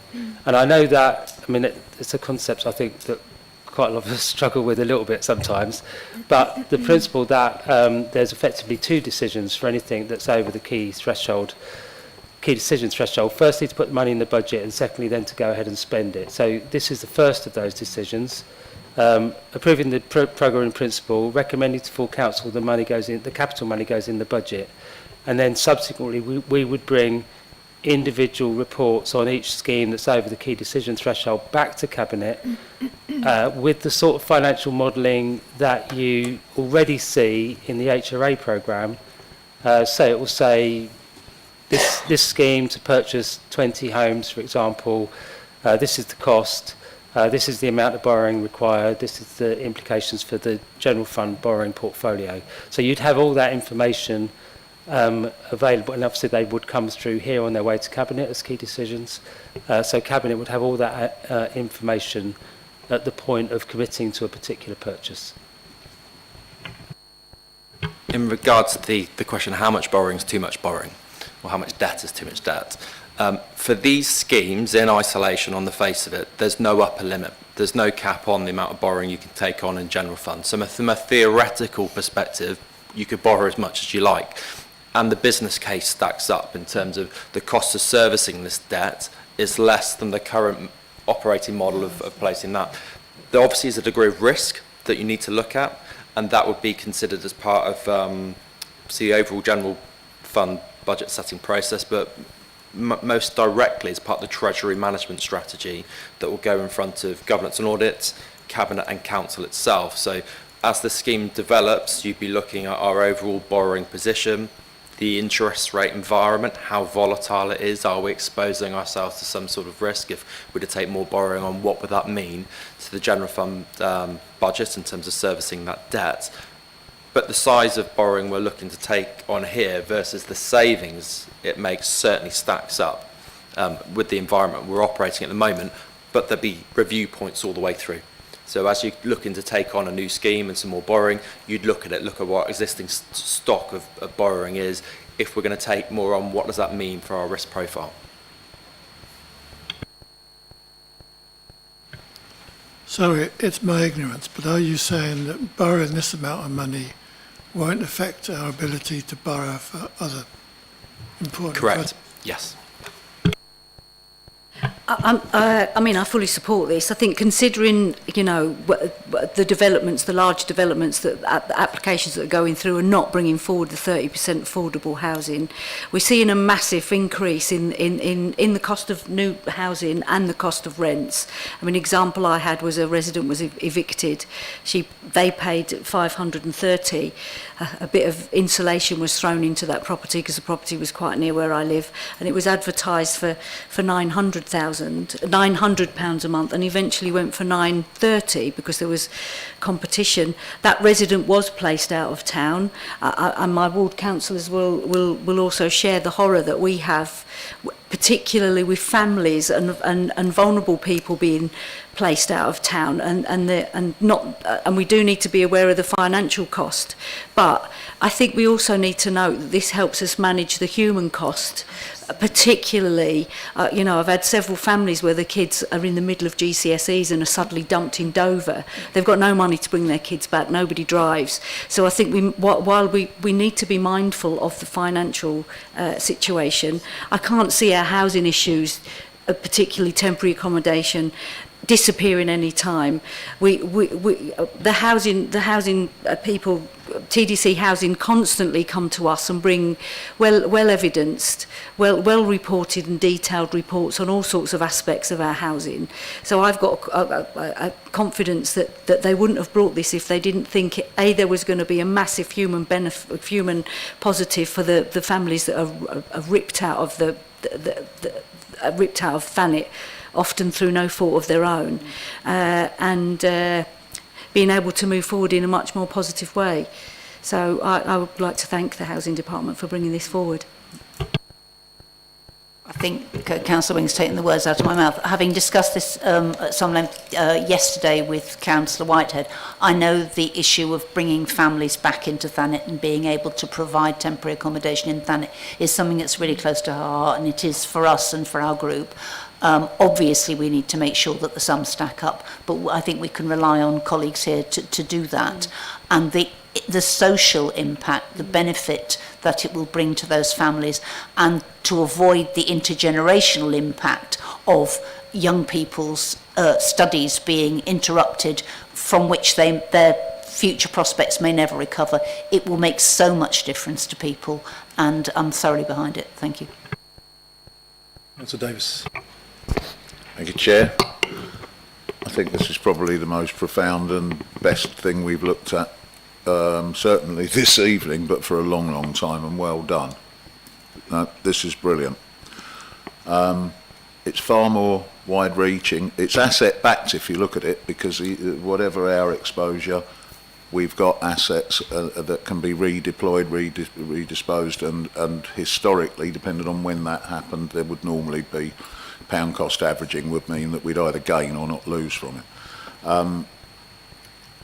It's got far more, and I echo exactly what my colleagues in front of me have said, but this has real far-reaching impact on the welfare, quality of life, mental health, financial situation of the people we claim to represent and are responsible for. I think it's absolutely vital. There are, if there's 170 households out of district at the moment, that's a huge amount of people, but our current policy allows for people to be forced onto benefit in order to keep a roof over their head when they can't travel if they're working locally, and there have been instances of that. There's the impact on the children, and it's not just about their education, it's about their welfare. And there is, you know, children have been going through hell with the pandemic and everything. We've got the school denial situation. There's a generation of kids that need some stability. Otherwise, we're going to be paying the price as a society for generations in terms of mental health costs. This provides exactly what we should be doing for the community, and I just want to applaud it. The sooner it can be done, the better, because also it has massive financial impact. I do recall we talked about, I think it was 7 units previously, that you said wipe their face after a couple of years.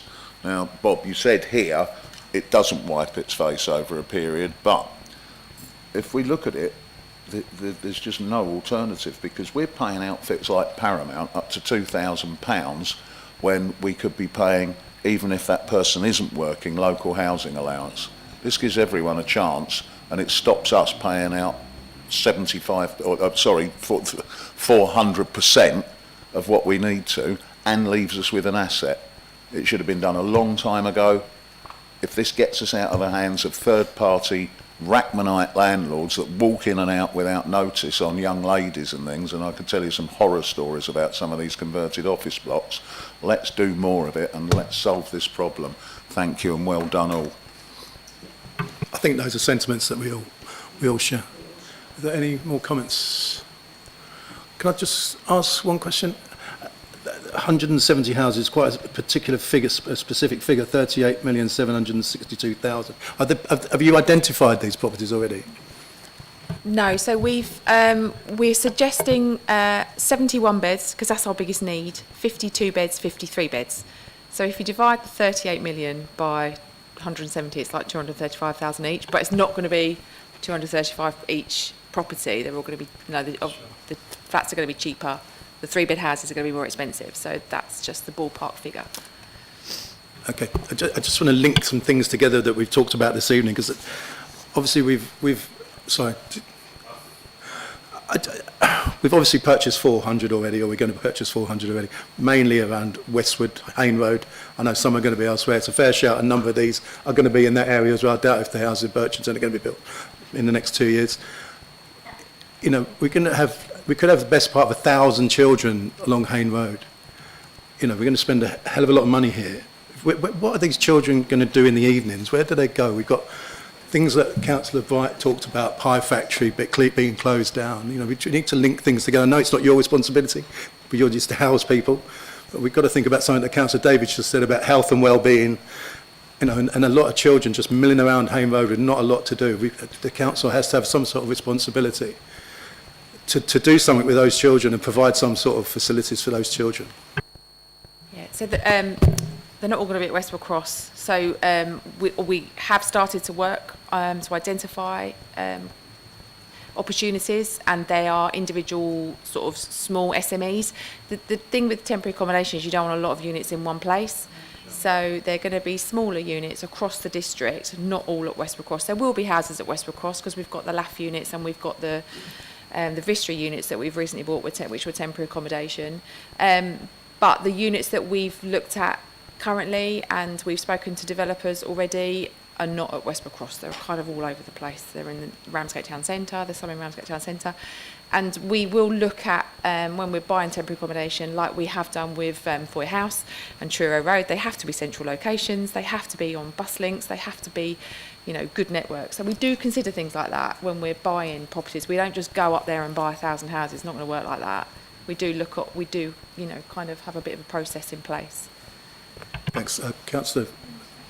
Yeah, thank you. I think I share everyone's enthusiasm for this, so well done, really.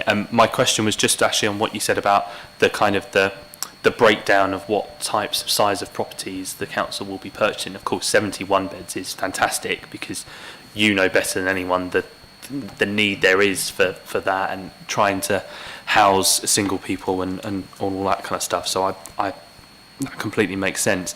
My only question is that we've seen it, you know, when you look at kind of the type of consents and kind of big and small developments that are getting consent across the district, it's always been quite hard, I believe, to convince developers to build one-bed properties. And I appreciate if you've got the funding and you can do that, that's great. But, you know, is there maybe an opportunity for us to have conversation with, I know it's hard because of pre-apps and stuff, but have conversations with developers that are bringing forward some of these schemes.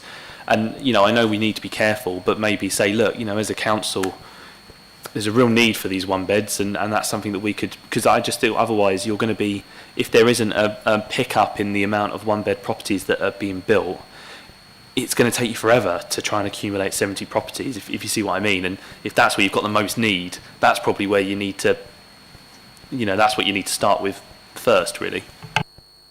Yeah, so we do try and influence those conversations already with developers. We've got great links with a lot of developers now.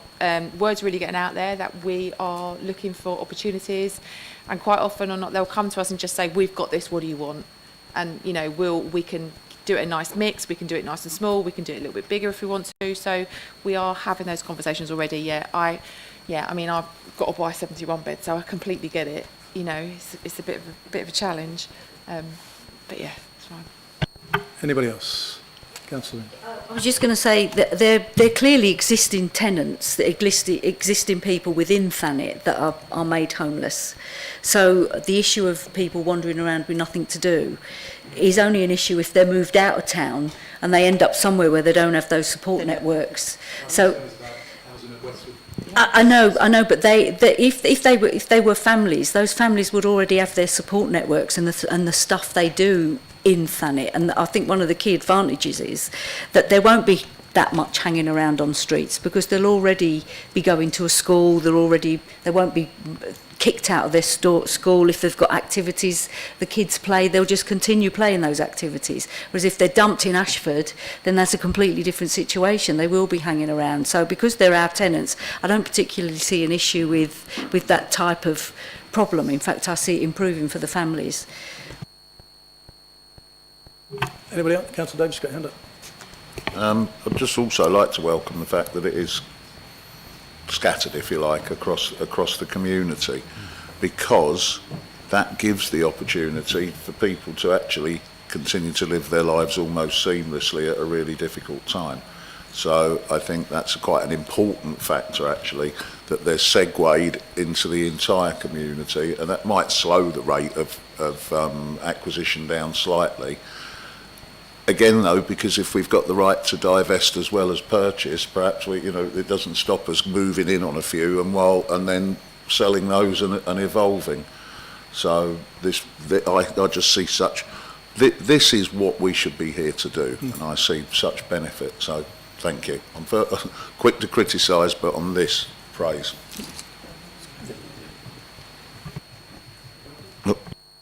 Thank you, Chair. And I think as we're coming to sort of the close of this, I do think we as a panel need to not just let this go by without comment. I do think we need to support this because I don't think, I certainly have learned very quickly how big a risk and a threat this was. It's very high on our risk register, and if we don't do something around this, the impact potentially on services because of the increased cost of this could be quite significant.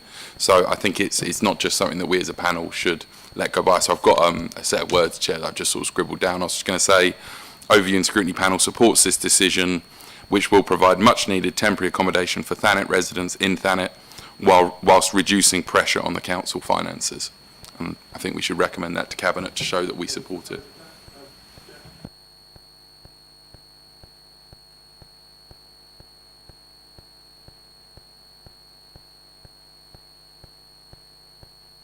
I just ask a question? What's the average length that somebody spends in temporary accommodation before they find somewhere to live or we're able to house them?